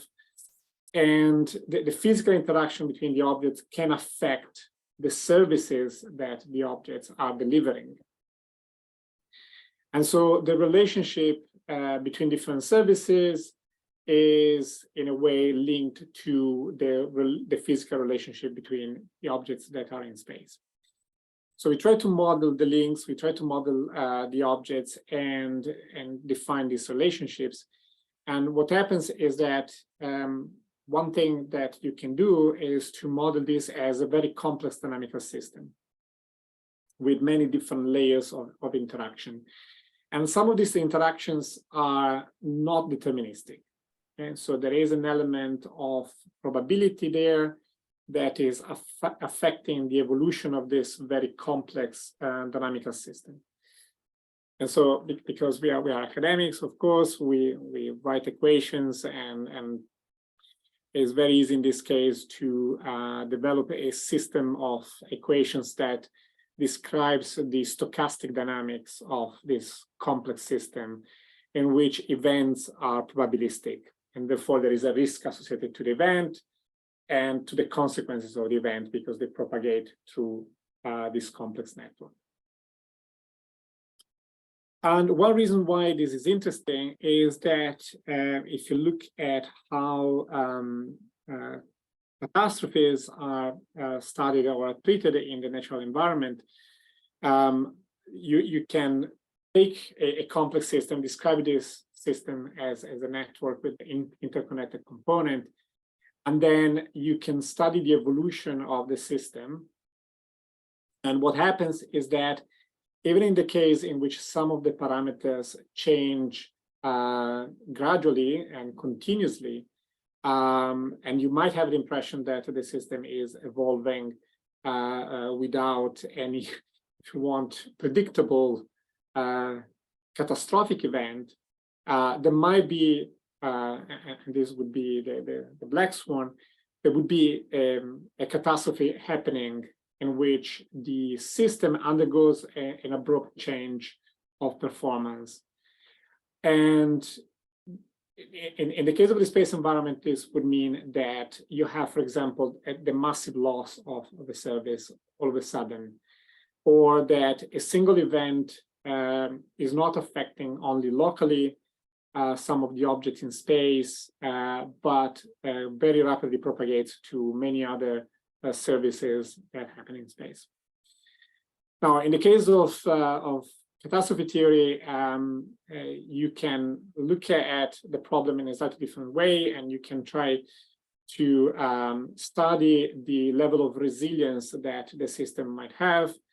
So if the system has a critical loss of a particular function because of a shock, so say an explosion or a collision, of course, you have a drop in performance, and then what you want is that the system in a way bounces back and recovers some of the functionality.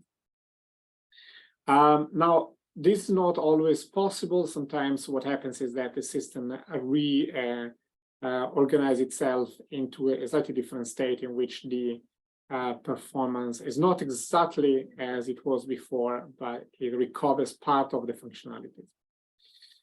And so if we model the space environment in this way, and for example, in this case, what we did was to take the discourse catalog and we took all the groups of objects that are there, we broke down the catalog in different groups of objects, and then we created a network that is describing the relationship between different groups of objects. So what you can do is to try to study these links and this relationship and try to see how you can control basically the relationship between objects to mitigate the possibility to have a catastrophic event that then propagates to the entire space environment. And that the question there is the very first simple model that we developed for only the physical interactions that, of course, can cause a degeneration of fragments, can lead to collisions. And this model includes, of course, new launches, new traffic, the removal of objects and the decay of objects, and can be used to study the general evolution of the number of objects in the space environment. And one interesting thing that we can do with this model, for example, is that if you linearize the model and you extract what is called the adjacency matrix, that is essentially telling us what is precisely the relation between two particular nodes, we can look at how fast an event propagates from one side to another of the space environment. And it turns out that the number of connections that you have among groups of objects defines how bad a particular event can be.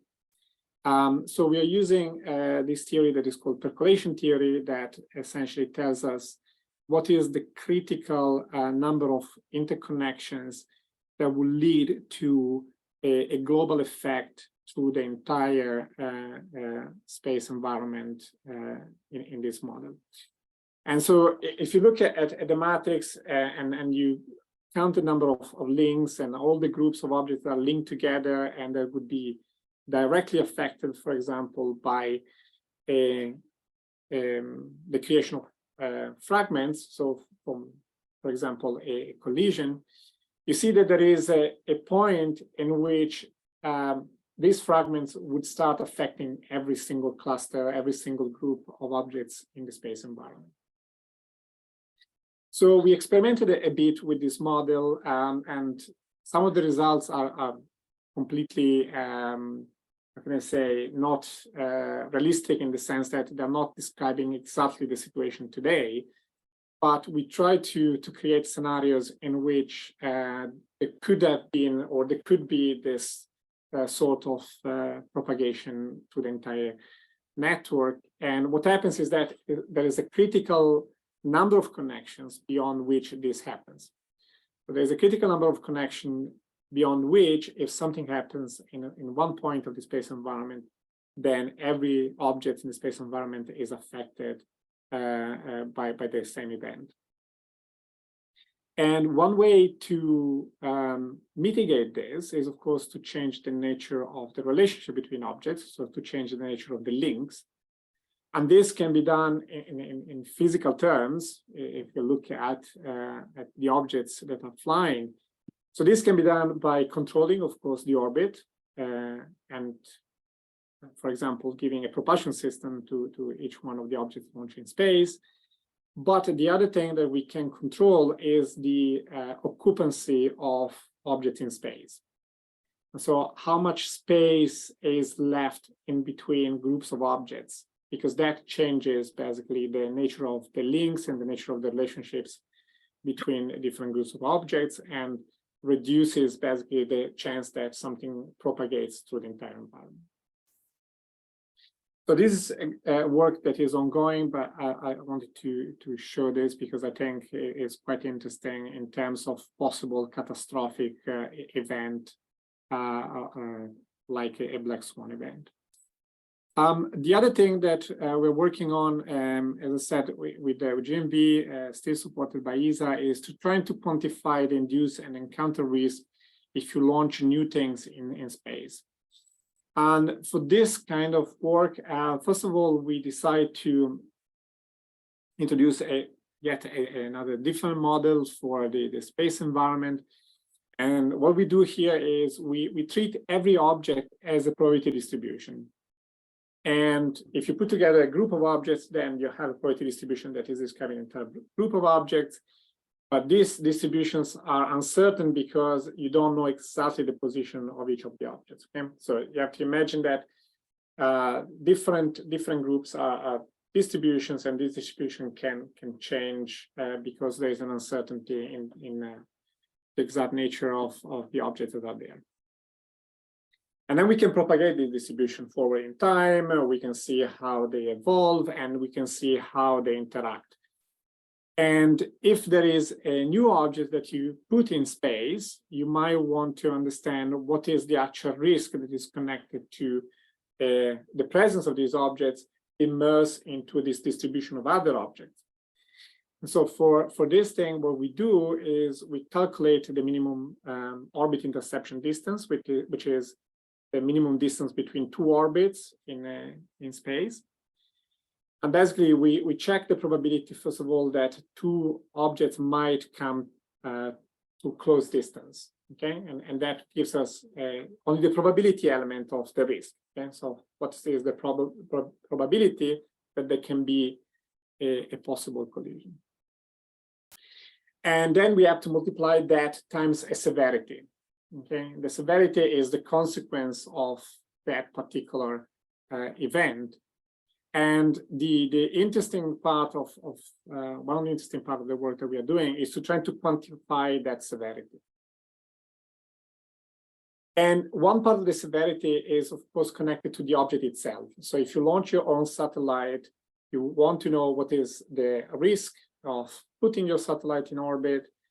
And that is a simple way or an easy way to quantify the risk is to simply look at the consequence of a collision with another object. So if your satellite ends up losing complete functionality, of course, that is a bad thing. If it fragments because of a collision, is even worse, okay?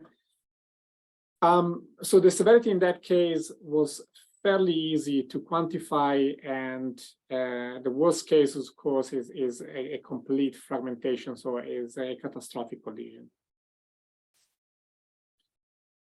Now, for the induced risk, the thing is a little bit different. The quantification of the risk that an object induces on the rest of the space environment is a bit more complicated.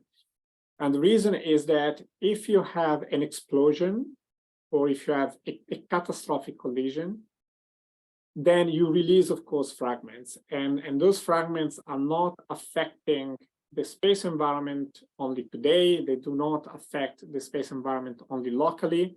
So they don't affect only the objects that are involved, for example, in the collision, but they affect a much larger population. And we need to understand how to study this effect. So also in this case, what happens is that because of the natural dynamics, the fragments diffuse and distribute over a large portion of the space environment.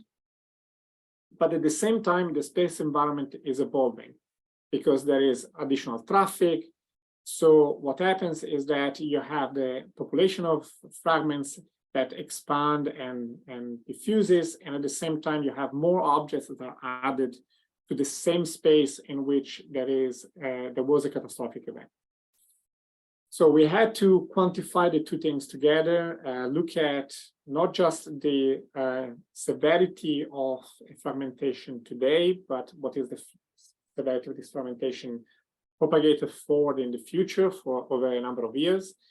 And what we decided to do was to take as a measure of severity the impact that the fragments have in the future in the worst possible population that is forecasted in the future. Okay, so when you have the largest possible number of objects due to the forecasted space traffic.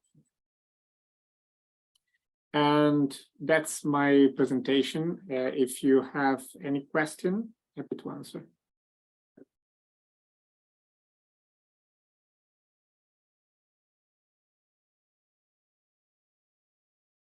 If I could unmute, I could thank you. Many thanks, Max. That's really interesting. I will show a picture a little later that I think is analogous to the some of the probability stuff that you had on your last slide, and be interesting to compare the two. But Nick Watkins, I think, has a question. Nick, would you like to go ahead? Hello. Yeah, I believe you can see me now. I think I've started the video. Yeah. We can indeed, yes. That's good, because I can't see myself. Okay, yeah. No, I can't know. It was very interesting work. Can I just get a sense of how much dimensionality does or doesn't matter in this problem? Because of course, you know, space, as we all know, is round in some sense, or at least near Earth space has got a kind of relevant spherical or, you know, two-dimensional orbital symmetries, if you like. And the percolation models are in a rather abstract space, or they're in a 2D space, or whatever.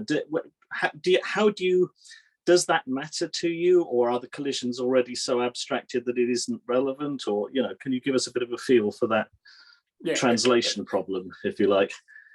Okay, let me first of all separate the second part of the talk that is not using the network I'm just model, talking about the first one. Yeah, sorry. Yeah. Okay, so in our network model, we are using, if you want, all the orbital elements, and so it is not in terms of physical description of where the objects are. We are using the 3D at 6D position of the object. Okay. And there is a reason for that. One is that the natural dynamics, the natural evolution, in some cases can be confined in a reduced parameter space. Yeah. Because only some of the orbital elements are relevant. Yeah. In other cases, you can't do that, because if you start already from certain orbits, the evolution of those orbits basically affect all the orbital elements. Okay. Okay. So I don't know if that answers at least the physical dimensionality. Okay. Yeah. Okay. I mean, I'm just curious about the fact that, you know, a classical percolation model is in some sense a flat 2D world, typically, isn't it? And it's a very abstract world. So it's how you kind of translate between whether it matters where your collision has happened, for example, in such a model. Yeah. No, it matters, but that is encapsulated into the if you want, physical evolution of the fragments that then define the value that you have for each one of the links to create further collision. All right, so they're a bit like the scattering probabilities or something like that, or that I mean, the models you write down are a bit like sort of AR models or something, that you have a step, you have another step, and you have a, you know, two terms, a sort of propagation term and a noise term or whatever, and they're coming into the coefficients of those models, if you like, is where it's all happening. Yeah, okay. Exactly. So the actual multidimensional part, you don't see it in the matrix because it's calculated. Yeah. Okay. That all makes sense to me. Thank you. Yeah. I'm not seeing any other hands up, so perhaps I could ask another question, Max. In the sort of diagrams that you showed, there were some sort of fairly steep rises of objects interacting with other objects. Can you say anything from your models about the timescale over which that happens? Okay, so for the percolation model, we are talking anyway about, I mean, in that particular example, we are talking about decades, okay, because we were looking at a time horizon of 200 years. But it was a completely, that's why I said that we were experimenting with the idea. Okay, it doesn't correspond to the actual space environment. Right. We have not yet inserted the numbers that correspond to the actual space environment. Okay, right, understood. Okay. There was a similar graph for the other work that we are doing that was instead trying to model the amount of traffic, and that is slightly different. Okay. Right, do we have any other questions for Max, or shall we take a break? I'm not seeing any other hands up, so what I'm going to suggest is that I originally scheduled a 20-minute break. So what I would like to propose is that we break now and come back at 3:15, and I will put up a slide saying such, and we will hear from the inimitable Tate from Spaceguard about near-Earth objects at that point. I hope that's okay with everybody. So I'll just sort of put the meeting on pause for a bit, and we'll reconvene in 20 minutes time. Thank you very much.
Hi,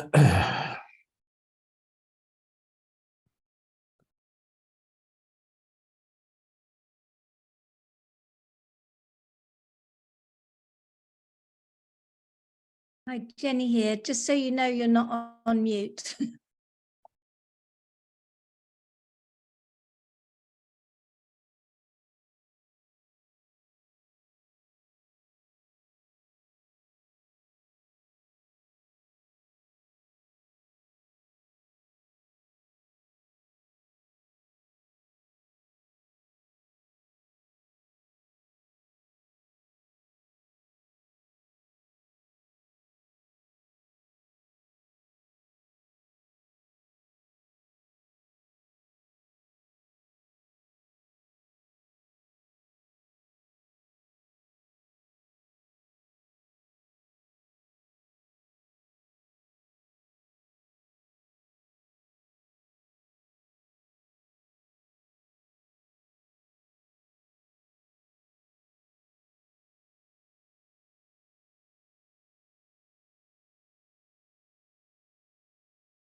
Good afternoon, Jay. How are you doing? Can you hear me? I can, yes. That's good. Means that some of the technology is working anyway. I'm going to invite you to share your slides in a minute. We'll see if the rest of it's working. Do you want to try that? Let's give it a go. Right, just hang on a second.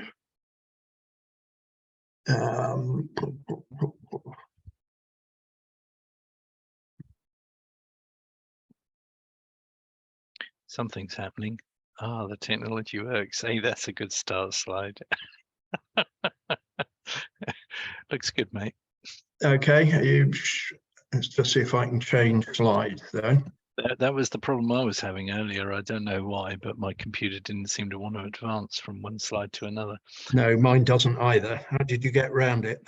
I stopped sharing and then started sharing again to see whether that worked, and it did.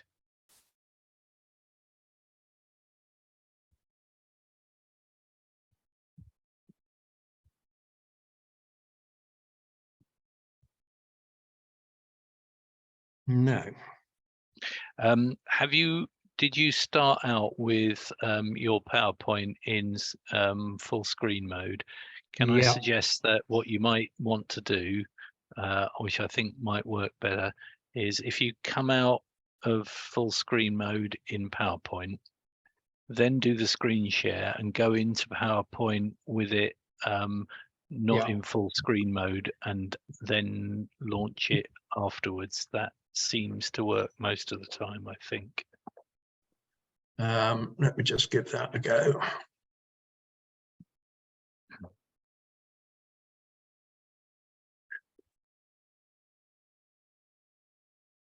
Okay, right. So you're not in that might work now. That works. Yeah. Yay, fantastic. Right, okay. If you will allow me, I'll do an introduction. So hello again, everybody.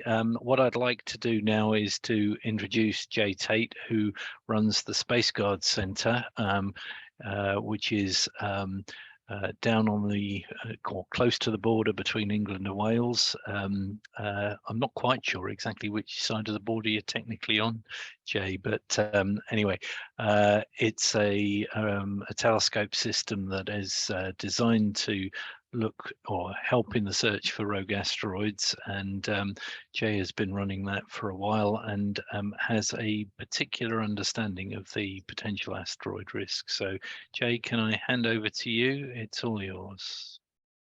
Not a problem. Let's just see if I can get the technology to do. Right, does that work? We can see your slides quite well, but I don't think you're in full screen mode at the moment. I am in full screen mode.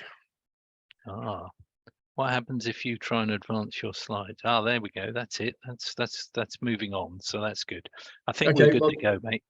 Just be aware that the upload speed from here is glacially slow, so it might be a little bit jerky. But anyway, if you can hear me, that's a good thing. First thing, thanks for inviting me to come along. Space debris is not really my thing, as you probably know. Near-Earth objects are, but there is obviously a very distinct crossover between the two subjects. I've been asked to talk about near-Earth object impact probabilities, but before we do that, it might be worth looking at or taking a quick reminder on the effects of near-Earth object impacts for different sizes of objects. Bearing in mind, of course, that this is a pretty inexact science, as impact effects depend on a huge number of variables, impact angle, velocity, impactor and target composition, and so on. But if we take relatively small objects, 50 odd meters in size, then you'd be looking at an air burst. It won't hit the ground, it'll burst in the air, and the blast, heat, and so on effects could destroy a large city or a small county. If we go up in size a little bit, something about 150 meters across, football stadium size, that will hit the ground. It'll blow a crater about 3 kilometers across, and the immediate effects would take out a small country. At the 1,000-meter size, we're now looking at a catastrophe that is global in nature. Within a few hours, the effects will be noticeable globally, and we could expect the large-scale disintegration of the infrastructure that supports a modern civilization. If you want mass extinctions, then we need to be above about 5 kilometers in size. And from then on, you simply ratchet up the size of the object and the extent of the mass extinction until, of course, we reach the situation where we simply sterilize the entire planet.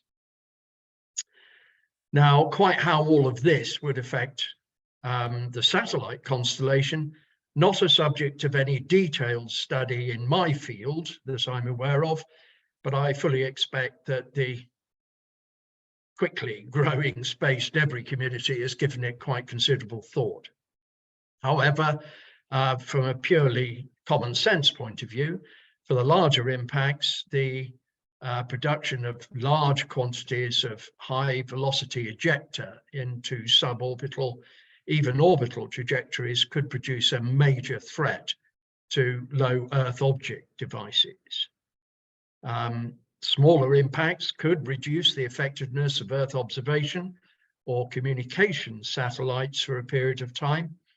But there would, of course, be significant effects on the infrastructure that's required to operate and maintain any satellite assets. It might also, as an aside, be worth pointing out, there is likely to be a hazard posed by the unpredictable breakup of a large comet in the inner solar system, depositing large quantities of dust and debris into the inner solar system that could pose a hazard to space-based assets. To date, very little research has been done into that problem. Now, for the past 25 years odd, estimating the probabilities of near-Earth object impacts has been another inexact science. There have been a large number of estimates, some, I have to say, largely based on the agenda of the publisher. But there are two main practical ways of estimating impact frequency. First, you can count the number of high-risk asteroids in orbits that come close to the Earth's. But, whoops, this is very incomplete. Modern surveys, we've probably achieved 96 to 97% completeness for large objects. That's bigger than about 1 kilometer across, but nowhere near that for the smaller ones. So, as I say, this is incomplete. The other way is to count and date craters. We've got quite a lot on the Earth, but of course this is about the last place you want to try and do this.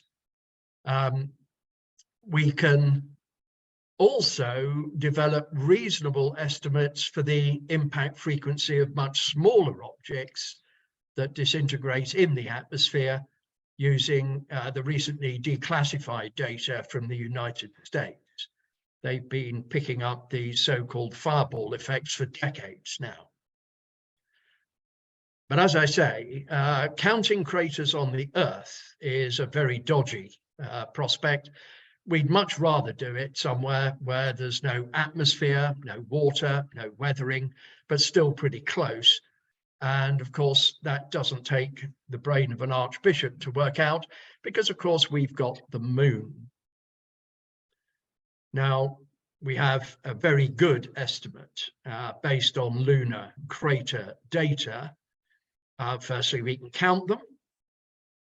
Well, we don't, students do that. Even AI systems are now in on the act. The relative age of lunar craters was first worked out by looking at the stratigraphic coverage relationship, in effect, which ones overlap which, and the morphologic features of craters. The stratigraphic coverage relationship is a basic and pretty reliable method, but in the absence of that data, nowadays relative age can be estimated by the physical degradation and freshness of crater morphology, ray brightness, rim and terrace sharpness, rim texture, crater shape, walls, superimposed craters, and so on. A much newer method, OMAT, optical maturity, is based on the degree of modification of lunar soil by exposure to space weathering, cosmic radiation, solar effects, and so on.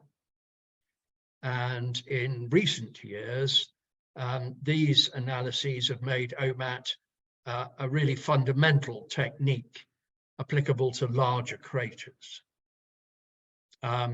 With all of this, of course, though, we need a benchmark or absolute age, and that was obtained by measuring the radiometric ages of samples returned from the moon. More recently, a crater age function has been derived to estimate the ages of smaller, younger craters by analysing their thermophysical characteristics, especially relating to lunar impact ejecta. But surprisingly, this has not radically changed our estimates of impact frequency over the last quarter century or so.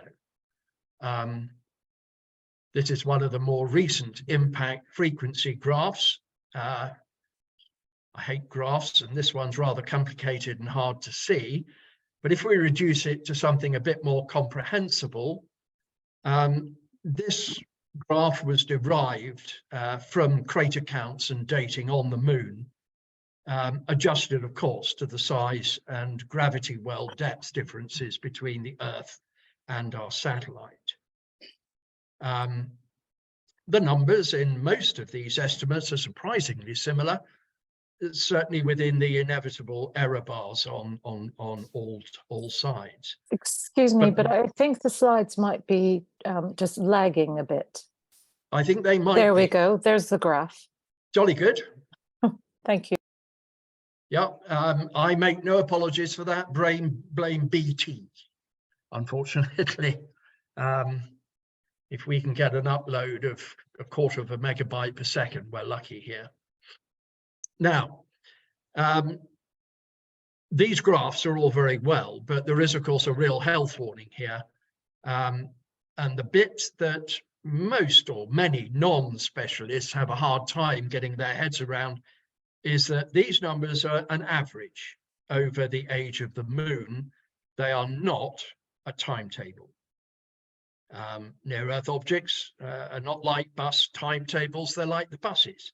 You can wait for hours and then 3 will come at once. Now, as an aside, about 20 years ago, I was a member of the team that briefed the then science minister on the near-Earth object hazard. And during that briefing, Dr. Nigel Holloway, a risk analyst for the nuclear industry, produced an interesting risk analysis. These may take a bit of time to load, but again, it's a graph, my apologies. The horizontal axis, number of deaths in the UK, vertical axis, the interval between different events. During the risk analysis for the Sizewell B nuclear power station, government dictated a number of lines on this graph.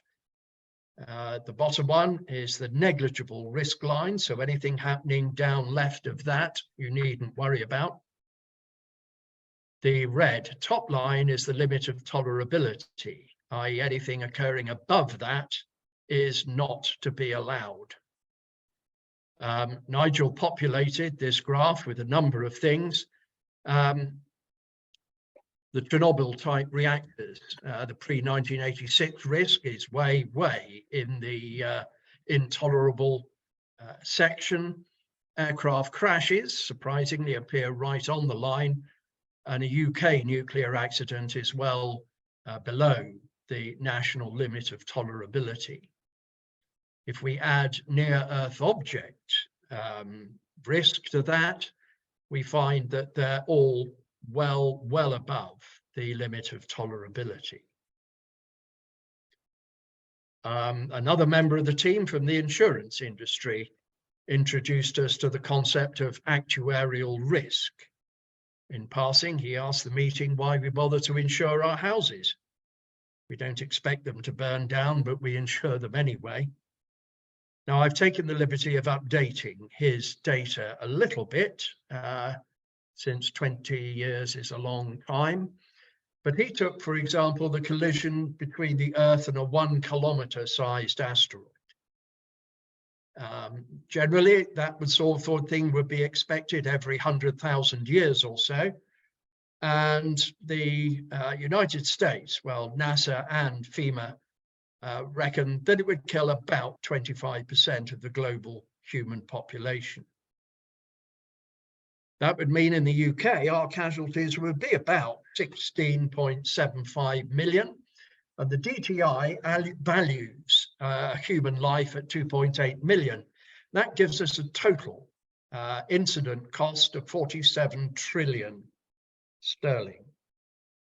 But it only happens every 100,000 years. So the actuarial cost per year is 470 million. Meaning if we spent less than 470 million pounds a year to make this problem go away, essentially we're ahead of the game.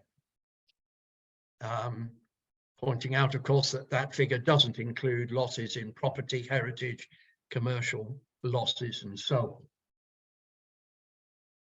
Despite that, in the UK at the moment, there is no near-Earth object programme. There is no one in government responsible for the issue, not even the UK Space Agency, and not a bean has been spent on the subject over the past decade. This is, in the main, due to the absence of the near-Earth object hazard on the National Risk Register, which you may have heard earlier on. Unfortunately, I wasn't here at the time, but this is a Cabinet Office document which drives funding and interest in the UK. But oddly, it only covers risks that have a reasonable likelihood of happening within 2 years of publication. They ignore the inevitable low probability, high consequence risk posed by things like near-Earth objects. In fact, at that ministerial briefing that I mentioned, the first question after the brief was, is this likely to happen before the next election? So, in the UK, not a single near-Earth object has been discovered or characterised by a British government-funded instrument. A government-funded near-Earth object information centre did open, but then closed when the funding was withdrawn. Its replacement is now privately funded. The near-Earth object hazard is not officially recognised as a threat for the UK on the National Risk Register, and the UK did not sign up to the European Space Agency SSA NEO segment. So essentially, the UK is out of the game. However, of course, as any risk analyst with an IQ that exceeds their shoe size will understand, the near-Earth object risk differs from other natural hazards in 3 essential ways. Firstly, it's very, very rare, which is a good thing. in one way. In another way, it's a bad thing because people don't perceive it as a real risk because, well, they haven't seen it on the news. When it does happen, though, there's no upper limit on the amount of damage that can be caused. We're looking at things like pretty shooting stars up to sterilizing planets. But this natural hazard, unlike most others, is most definitely avoidable. Essentially, we have the technologies already to make this problem go away. One of the comments I often hear, though, is that any UK programme to help the international planetary defence effort would cost a huge amount of money. So out of casual interest, I've put together some comparative costs for things that we as a nation spend our money on. For example, the UK defence budget this year is £48 billion. The UK spend on confectionery in 2021 was £12.7 billion. One F-35 Lightning fighter aircraft comes in at 89 million. And the Department of Work and Pensions annual stationery and printing budget is 60 million. For a comprehensive UK near-Earth object search programme, the total cost would be 81 million. So, as Sir Crispin Tickell said, what we're looking at here is really a rounding up number. So, I have to ask my customary but obvious question, are we any smarter? And I think at that stage, I better pause. Thanks, Jay. I just love the way you do that. It's just brilliant. Can I just kick off the questioning with one? I came to understand from what you said that when a major impact occurs, that you would anticipate stuff, ejector, being thrown into low Earth orbit altitudes and possibly even going into orbit. Did I get that right? Is that what you're suggesting? Yes, you did. Yeah. We would fully expect with objects bigger than about a kilometre, maybe two, to produce ejecta that would go into certainly suborbital trajectories, but such that would land basically right round the globe, causing global firestorms. Wow, that's quite sobering. Right, I'm going to start taking questions in the order that they appeared on my screen. So I think Catherine got in first, followed by Nick. Thanks, Stuart. I'll make mine quick. You've made a very clear case for the UK not being globally influential in this space, but what country is leading research on this? Who are the leading countries? Without doubt, the United States. In effect, right now, there are two large-scale near-Earth object programs running, the NASA Planetary Defence Office and the European Space Agency Near-Earth Object Segment. They obviously work in parallel. They're not competitive in any way. But NASA started all of this back in the late 1990s. European Space Agency followed a decade or so later. And both projects are now working together and are essentially mature. Okay, thanks. Nick, would you like to go next? Yeah, thank you. Imagine that I'm a sort of sympathetic member of government, but I'm trying to get a handle on what, foregoing an F-35 is going to get me. If I decide to spend 80 million in Britain on this topic, what am I adding to the global effort? Right, dealing with near-Earth objects is really a three-step process. First, you've got to find them. When you find one, you have to track it to establish its orbit. And thirdly, when we find one that's coming, it would be nice to have some method of making it go away. The first and most important of those is the finding bit. The UK contribution would be most valuable in helping with the detection process. Something we're sadly lacking at the moment. My figures were based on a network of 4 telescopes based on the Pan-STARRS system, which at the moment is by far the most successful search program.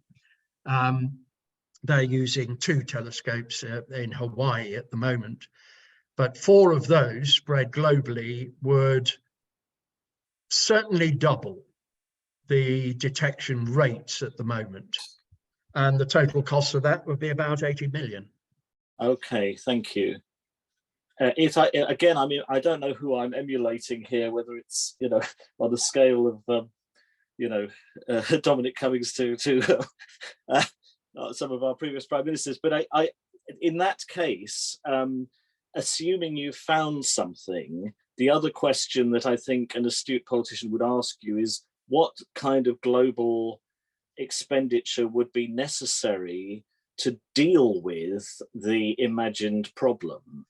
And I'm allowing that the world as a whole to be spending the money. I'm not imagining that Britain is going to be spending a lot of that money, but what sort of typical expenditure are you imagining?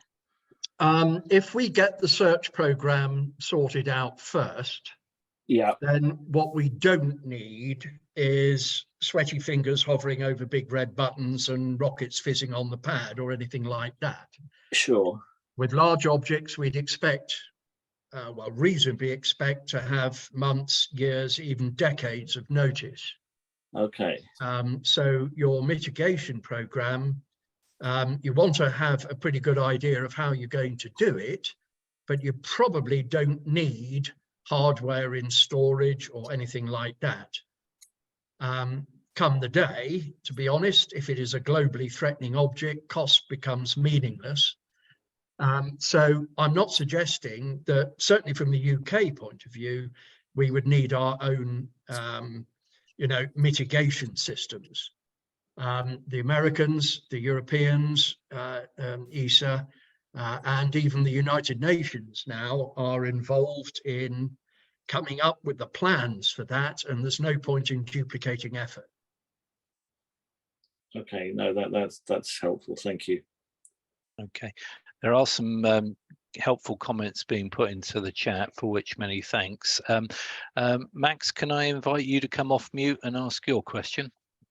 Yeah, mine is not a question, it's more a comment. So I totally agree with what Jay said. I just want to say that the UK is currently sitting on the Space Mission Planning Advisory Group, and we present activities that the community in the UK is carrying on, even without funding, I have to say.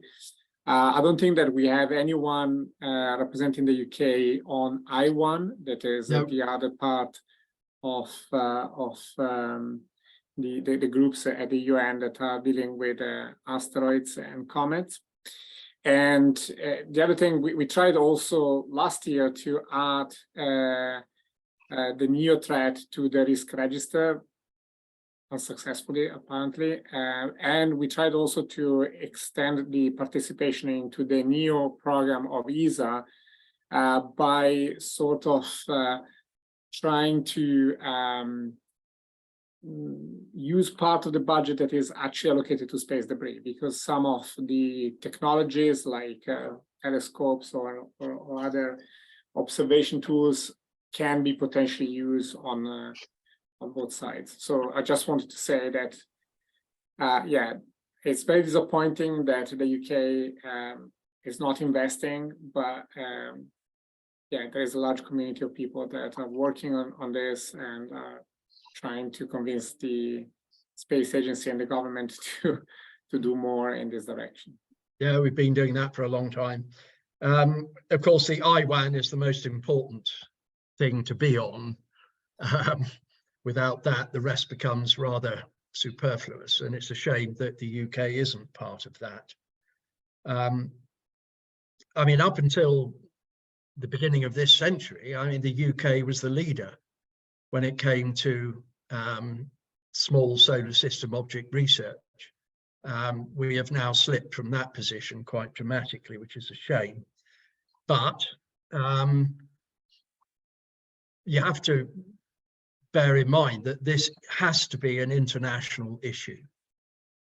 It's not something one country can take on, and in fact the Americans will be the first to admit that. It's just slightly distressing that we didn't sign up for the Near Earth Object segment at ESA. It would also be nice if the National Risk Register would include things that weren't so near term. Use a little bit of imagination and look at the long-term issues as well. Yes, unfortunately, Kevin McLoughlin isn't with us anymore. Otherwise, I would invite him to, comment on this point. But as Catherine noted in the chat just now, he gave us an update on some of the new space-related risks that have been included in the National Risk Register, but we haven't clearly made a compelling enough case about these objects yet. So, well, the last communication I had from the UK Space Agency was basically it's not on the National Risk Register, therefore we have no interest.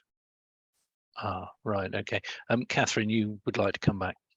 Just in defense, I suppose, of the National Risk Register, I think what Kev did point out is that actually the awareness of risks from space and in space has, quadrupled in this latest refresh of the National Risk Register. And also there is no longer this process whereby we only look at the risk register every 3 years or every 5 years. It's going to be on a rolling basis.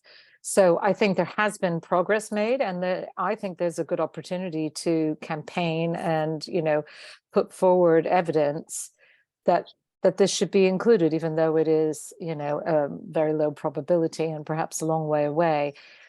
I would say that part of the challenge is that when you look at the risks that he talked us through earlier, they are risks to they're risks to the economy. It's sort of quite clearly you can put a cost on them.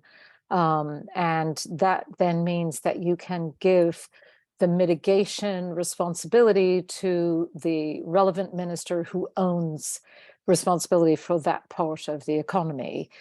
And when you talk about things like this, which are so global in nature, it's much harder to say who the risk owner in the UK government, would be for this risk. So I would just encourage, to keep beating the drum.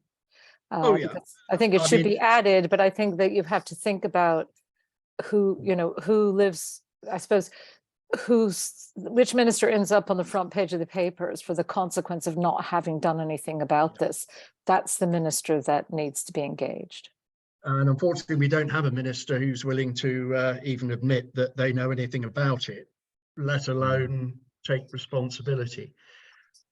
We've been pushing for this for the last quarter of a century now, and in 25 years, we only once managed to nail a minister to the floor and admit that it was his problem. He's now long gone, of course. The organisation he told to be responsible for it has also gone, the old BNSC. Their responsibilities were supposed to be handed over to the UK Space Agency, which they were, with the notable exception of near-Earth objects. It doesn't appear in the charter of the UK Space Agency at all. I think Max Alexander's put, some interesting observations in the chat. I don't know, Max, if you have access to your mic, but it might be good to share those. Sure. Thank you, Catherine. Hello, everybody. Okay, Hello, yeah, thanks. so, well, the first thing is Martin Rees talks about through his Centre for Existential Risk. I've heard him talking about the planet needs an insurance policy. Doesn't need to cost a lot, several hundreds of millions. Jay would have a comment on that, I'm sure, but it's just a tiny fraction of the figures that have been quoted around. It's a very small insurance policy that can protect the Earth from space-based telescopes, ground-based, that Jay is talking about, and other initiatives. I would also add that, as I mentioned in the chat, 2029, very likely. I was at the Planetary Defence Conference here in Vienna in April, and that was raised by a representative from NASA. So they're working very hard on creating that as an international year. So it seems that it's still 6 years away, but so momentum could be built up to lobby the UK government. That's one. It's out of my wheelhouse a bit, but just to throw that out there. So that would, and also, so Apophis is going to come within. So this is for Apophis in 2029, April the 13th, and it will come inside geostationary satellites. So about 30,000 kilometers. Of people here might know better than me, but of somewhere of that order. So that, and I think it's about 800 meters across. Again, other people might quote on that. So that's 4 times the width of a football stadium. It's incredible size and incredibly close. And I think there will be a focus on that. So there may be an opportunity there to build momentum to get UK interest. Yeah, Apophis is an interesting one because, of course, we've known about these close approaches now for some time. It's really just a case of getting the story out there, if you like. Am I right in thinking that not only does it come around in 2029, but we're due another relatively close pass in the 2030s? 2036. Right, yeah. And I think there's some debate about exactly how close it comes on that occasion, isn't there? It's one of it's these. not absolutely sure, but NASA has declared it safe in 2036. Oh, right. Having said that, the Chinese are beginning to rumble that it might be the target for one of their upcoming planetary defense exercises. Yes. So they don't get that wrong then. Catherine, you had another point you'd like to make. Well, it was about international competition. So I've heard Dr. Pippa Malmgren talk about, was it the DART mission, which was more, was about asteroids and nudging. But I think saying with a degree of conviction, as she always speaks, that is actually the US demonstrating resource extraction capabilities, and with an eye towards future industrial exploitation of that. I would actually dispute that. The driving force behind the DART mission was a chap called Linley Johnson, who runs the Planetary Defense Office at NASA. He's been in this game for nearly as long as I have, so a good quarter of a century now. And he's been pushing for a DART style mission ever since the late 90s, when we had Clementine 2 on the drawing board. Linley's not interested in mining. He's interested in planetary defense. That's his job. I suppose the question that it raised in my mind, if you're looking to engage policymakers in the UK, for instance, there's an awful lot of excitement about debris removal out of China, out of the UK and elsewhere. And some of that is with the best motives of, safeguarding the operating environment in space. But most of that is about pump priming industrial capability for other economic activities in space, whether it's servicing and, on orbit manufacturing, etc. And so I think if there were some skills and capabilities and technologies that, if the government invested in them today with the purpose of planetary defense, meant that actually we would be building up industrial capabilities that could be exploited for commercial reasons in the future, that would be an easier sell than just the I think altruistic, let's all protect each other, Yeah. motives. I think you're absolutely right there. If you can put big dollar signs in front of politicians, it works. If you talk about saving lives, it doesn't. Having said that, I was at the Near Earth Objects and Space Debris Conference in Darmstadt 4 or 5 years ago. Absolutely shocked and stunned, talking to some of the young thrusting lads and lasses. They're not interested in near Earth objects because there's no money. It's a much better career move to go into space debris because there's a lot of commercial interest in space debris.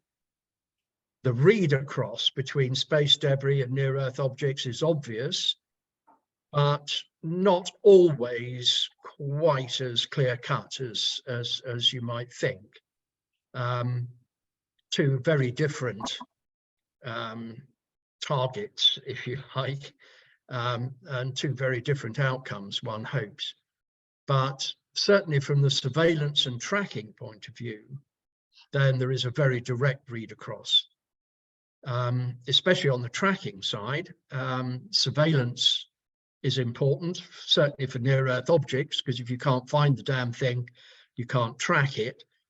But orbital determination, impact probability depends on the mathematicians then to calculate the orbit, and they mathematicians need data to do that. And these days, nearly all of that data comes from amateur astronomers. It's only when the amateurs find something that could be slightly tricky does it get upgraded to the professional observers. So most of the actual orbit determination data comes from amateurs, which actually works. Don't get me wrong; they do a cracking job. But let's not pretend that this is all done by the professionals with big shiny telescopes. And they're working for free. I see 2 other hands up. Oh yeah. Would you like to go next? I think you were first. Who? Nick. Oh, hey, hello. You, Yes. Okay. Thank you. Yeah. Just a very quick observation based in part by the, I think Catherine's mention of Pippa Mumgren. I heard a recent, I think a fairly recent podcast, which is, I think, Isabella Kaminska, formerly of the FT, now of Politico, interesting character, as some of you probably will know, because she, in some sense, is speaking for a third constituency, neither the governmental nor the scientific, but the entrepreneurial constituency. And it is interesting how convincing she found Pippa Malmgren's remarks about space resource and, if you like, use and the speed at which this will happen. Now, I'm afraid, as perhaps a more conservative scientist, I was not remotely convinced, but I was very interested that it spoke to someone who sees themselves as both skeptical and yet aware of, if you like, outside high risk probabilities. In fact, you know, unlikely but very important things, rather. And I just found it really intriguing that, far from being seen as uncommercial or, you know, not terribly interesting,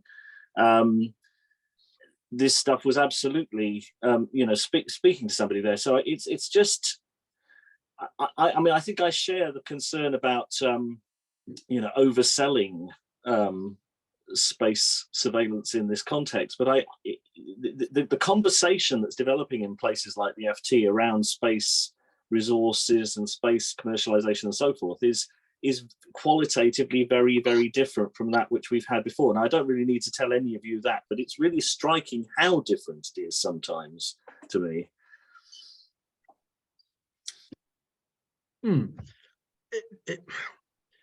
I probably didn't make too much sense. I'm sorry. No, did you want to comment on that, Jay, or shall we take Max's comment? I'm just trying to think of something to say, because we're moving into territory that's beyond my sphere of expertise, and I'm really uncomfortable spouting off about things I don't know anything about. No, that's fine. Okay, right. So Max, you had your hand up next. Yeah, I just wanted to add a sort of word of hope and positivity on the young people and their interest in asteroids. Knowing how many people are actually interested in planetary defense, I can say that it's not completely true that they go for space debris because there is money there. There's more that, I mean, there is this intersection between one and the other, especially in the area of dynamics and orbit determination. And of course, in the UK, it's easier to have your research funded if you are presenting exactly the same technology and exactly the same techniques, but apply to space debris. But still, you are also doing asteroids and planetary defense. And in fact, I think that last year, UKRI awarded a Future Leader Fellowship specifically on planetary defense. And I think that was also an interesting event, but just to show that there are people that do planetary defense and are very keen to do planetary defense, even if there is no money. Oh, there certainly are. I mean, we've seen the rise of all sorts of things, Asteroid Day and that sort of thing. Somebody's just mentioned Luxembourg, pushed by the Asteroid Day team, of course. It's just a matter of getting the point across that this is not something likely to happen tomorrow, but if we don't start working on it today, when it does happen, we're stuffed. Fairly simple. This is the message we've been giving to the public now for 20 years up here. We've just celebrated our 100,000th visitor. Oh, well done. Yeah, and they inevitably go away, not disturbed, hopefully a bit reassured that this is a problem we can fix. It's not a case of we can't do it. It's right now simply a case of we can't be bothered to do it. And that angers some people. Yes. Could I just comment quickly on the need to do the surveillance, not only the sort of detect and track, but the sort of understanding of the physical nature of the objects that we're trying to deal with, because I think they vary in terms of their characteristics, and they, you know, sort of the best thing to do might vary depending on whether you're dealing with a lump of iron or sort of a loosely bound rubble pile. I noted that the DART mission that was mentioned earlier, I've looked up the numbers because they surprised me when I first heard them. So they were anticipating changing the orbital period of this small moon around its parent asteroid by 73 seconds, and they actually succeeded in changing its orbital period by 32 minutes, which I think implies that, you know, our understanding of the impact scenario and the nature of the thing we were impacting into probably needs a bit of refinement. Well, yeah, and really the best way to do that, of course, is in situ. And if you look over the last 15 years or so, there've been a large number of space missions to small solar system objects, comets and asteroids of all different sorts. You've got Stardust, you've got Rosetta, you've got OSIRIS-REx, you've got Beidou, you've got lots of them. And what they've shown is that no two asteroids are the same. We are dealing with a massive array of different structures, different compositions, each of which needs its own mitigation method. So what you don't want is a sort of silver bullet response to, oh, there's an asteroid coming, let's launch it. You need a folder full of different deflection methods to take on different types of target.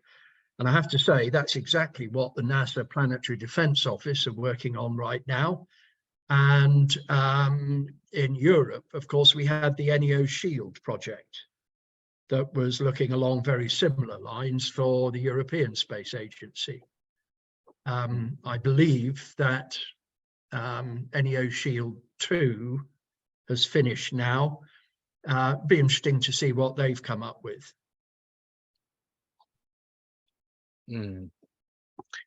Yes, indeed. Can I ask another quick question, Jay? You mentioned, sort of pan-stars and the cost thereof. One of the other systems that I think was being touted as a potential contributor here was the Large Synoptic Survey Telescope, now I think named the Rubin Telescope. Vera Rubin Telescope. Yes, yep. indeed, which I believe it was due for first light this year. Do you happen to know whether that is still the case and whether you think it will make a useful contribution? End of October next year is the projected date. Right. It will make it should make a massive difference. It's going to cover the entire visible sky from its site in Chile every 3 days. The major problem isn't the imaging, it's the data stream. It's going to be producing upwards of 14 terabytes of data per night, and filtering that to get the data to the right people is proving to be quite difficult. But if they can crack that, then frankly, the LSST is going to be a game changer. It really should be, along with the replacement for NEOWISE, the Near Earth Object Surveyor, which has just got its phase 2 funding, so should be launched in 2028. Yeah, I'm slightly out of touch with the Apophis thing as well. So going back perhaps a decade, there was some activity to sort of propose possible interactions that one might have with that. You alluded to a Chinese one. Do you know if there are any other things? I think one of the suggestions was to try and put some sort of tracking device on it so that we could determine its orbit with greater accuracy after it had left the Earth's vicinity. Well, the ideal way is to have a little transponder sitting on the surface beeping away. As far as I'm aware, there was a plan by the NASA Planetary Defense Office to deliver one. Quite the status of that, I'm not sure at the moment. Yeah, I haven't heard anything about it either. Can I ask whether there are any further questions for Jay, or whether we should perhaps, sort of broaden out the debate to touch on any other issues that people would like to raise before we close?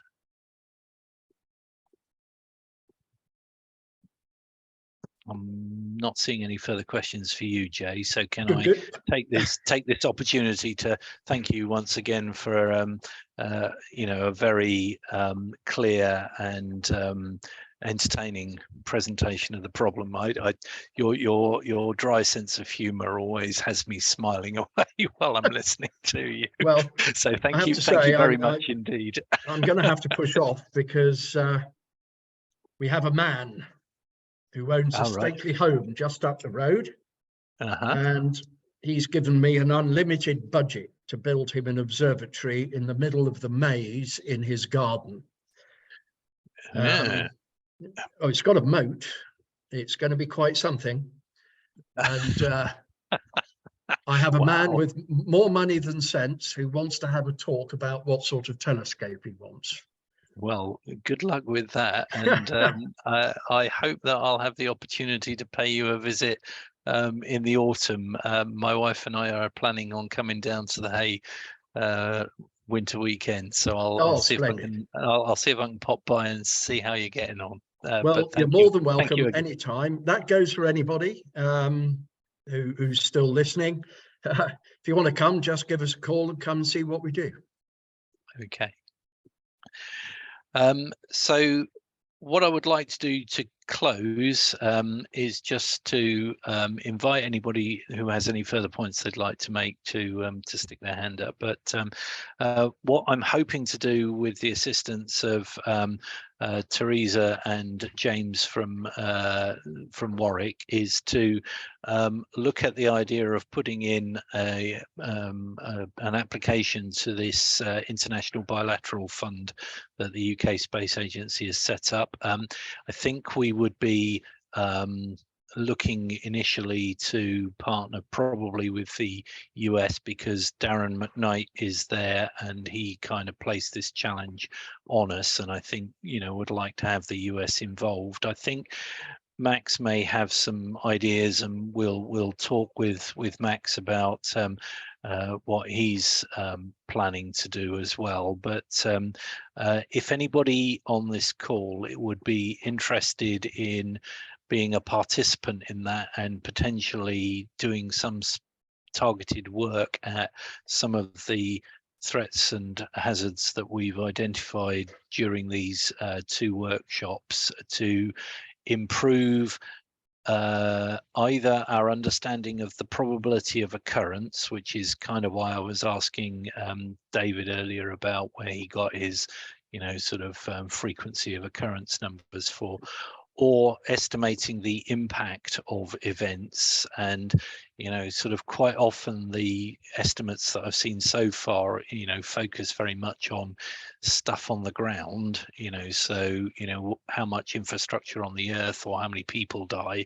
I don't think at the moment those estimates really extend to, and what impact would that have on you know, the sort of population of active space objects, and by extension, and picking up on something that Kev McLoughlin talks about, you know, the sort of domino or cascade effect of, you know, a problem in one area leading to further problems elsewhere, you know. So how many of the sort of second order effects have we actually captured yet? I'm not clear that we've done a very good job of that so far. So if you would like to be involved in that program, please can you let me know, and we'll see if we can, you know, sort of accommodate you in a proposal that we're hoping to put together. Mark has put into the chat that he would be interested, so thank you, Mark, and we'll be in touch.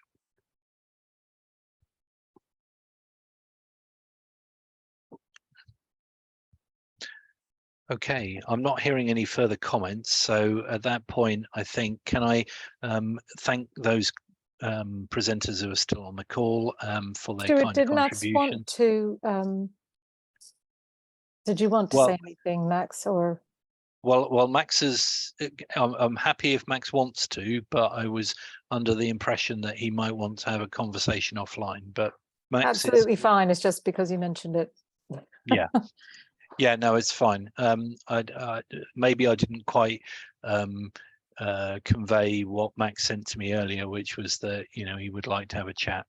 So, you know, but maybe, you know, I think he's got some specific objectives of his own, and we decide whether we coincide or whether we do our own thing, I think is probably the conversation we need to have offline. Okay. Okay, well, thanks to everybody for attending and participating. I did have one question.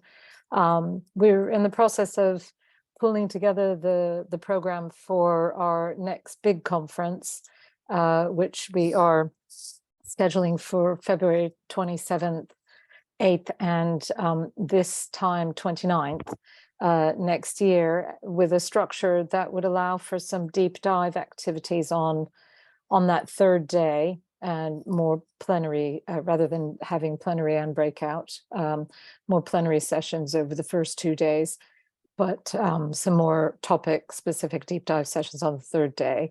So if there are any GNOSIS members who would like to, you know, suggest whether this is an area that we would like to include in the agenda, then please let us know, and we'll see what we can do, whether that's a sort of another sandpit. You know, it'll be a good distance away from today's conversation, so there might be some new things to say there. Or we could perhaps try and include a talk or a panel in the main agenda for the wider audience. I think that might be a very good idea, actually, especially if we are successful in, sort of getting any sort of grant funding to take forward this area. It would be an opportunity to, sort of report back on progress, I think. So that would be great.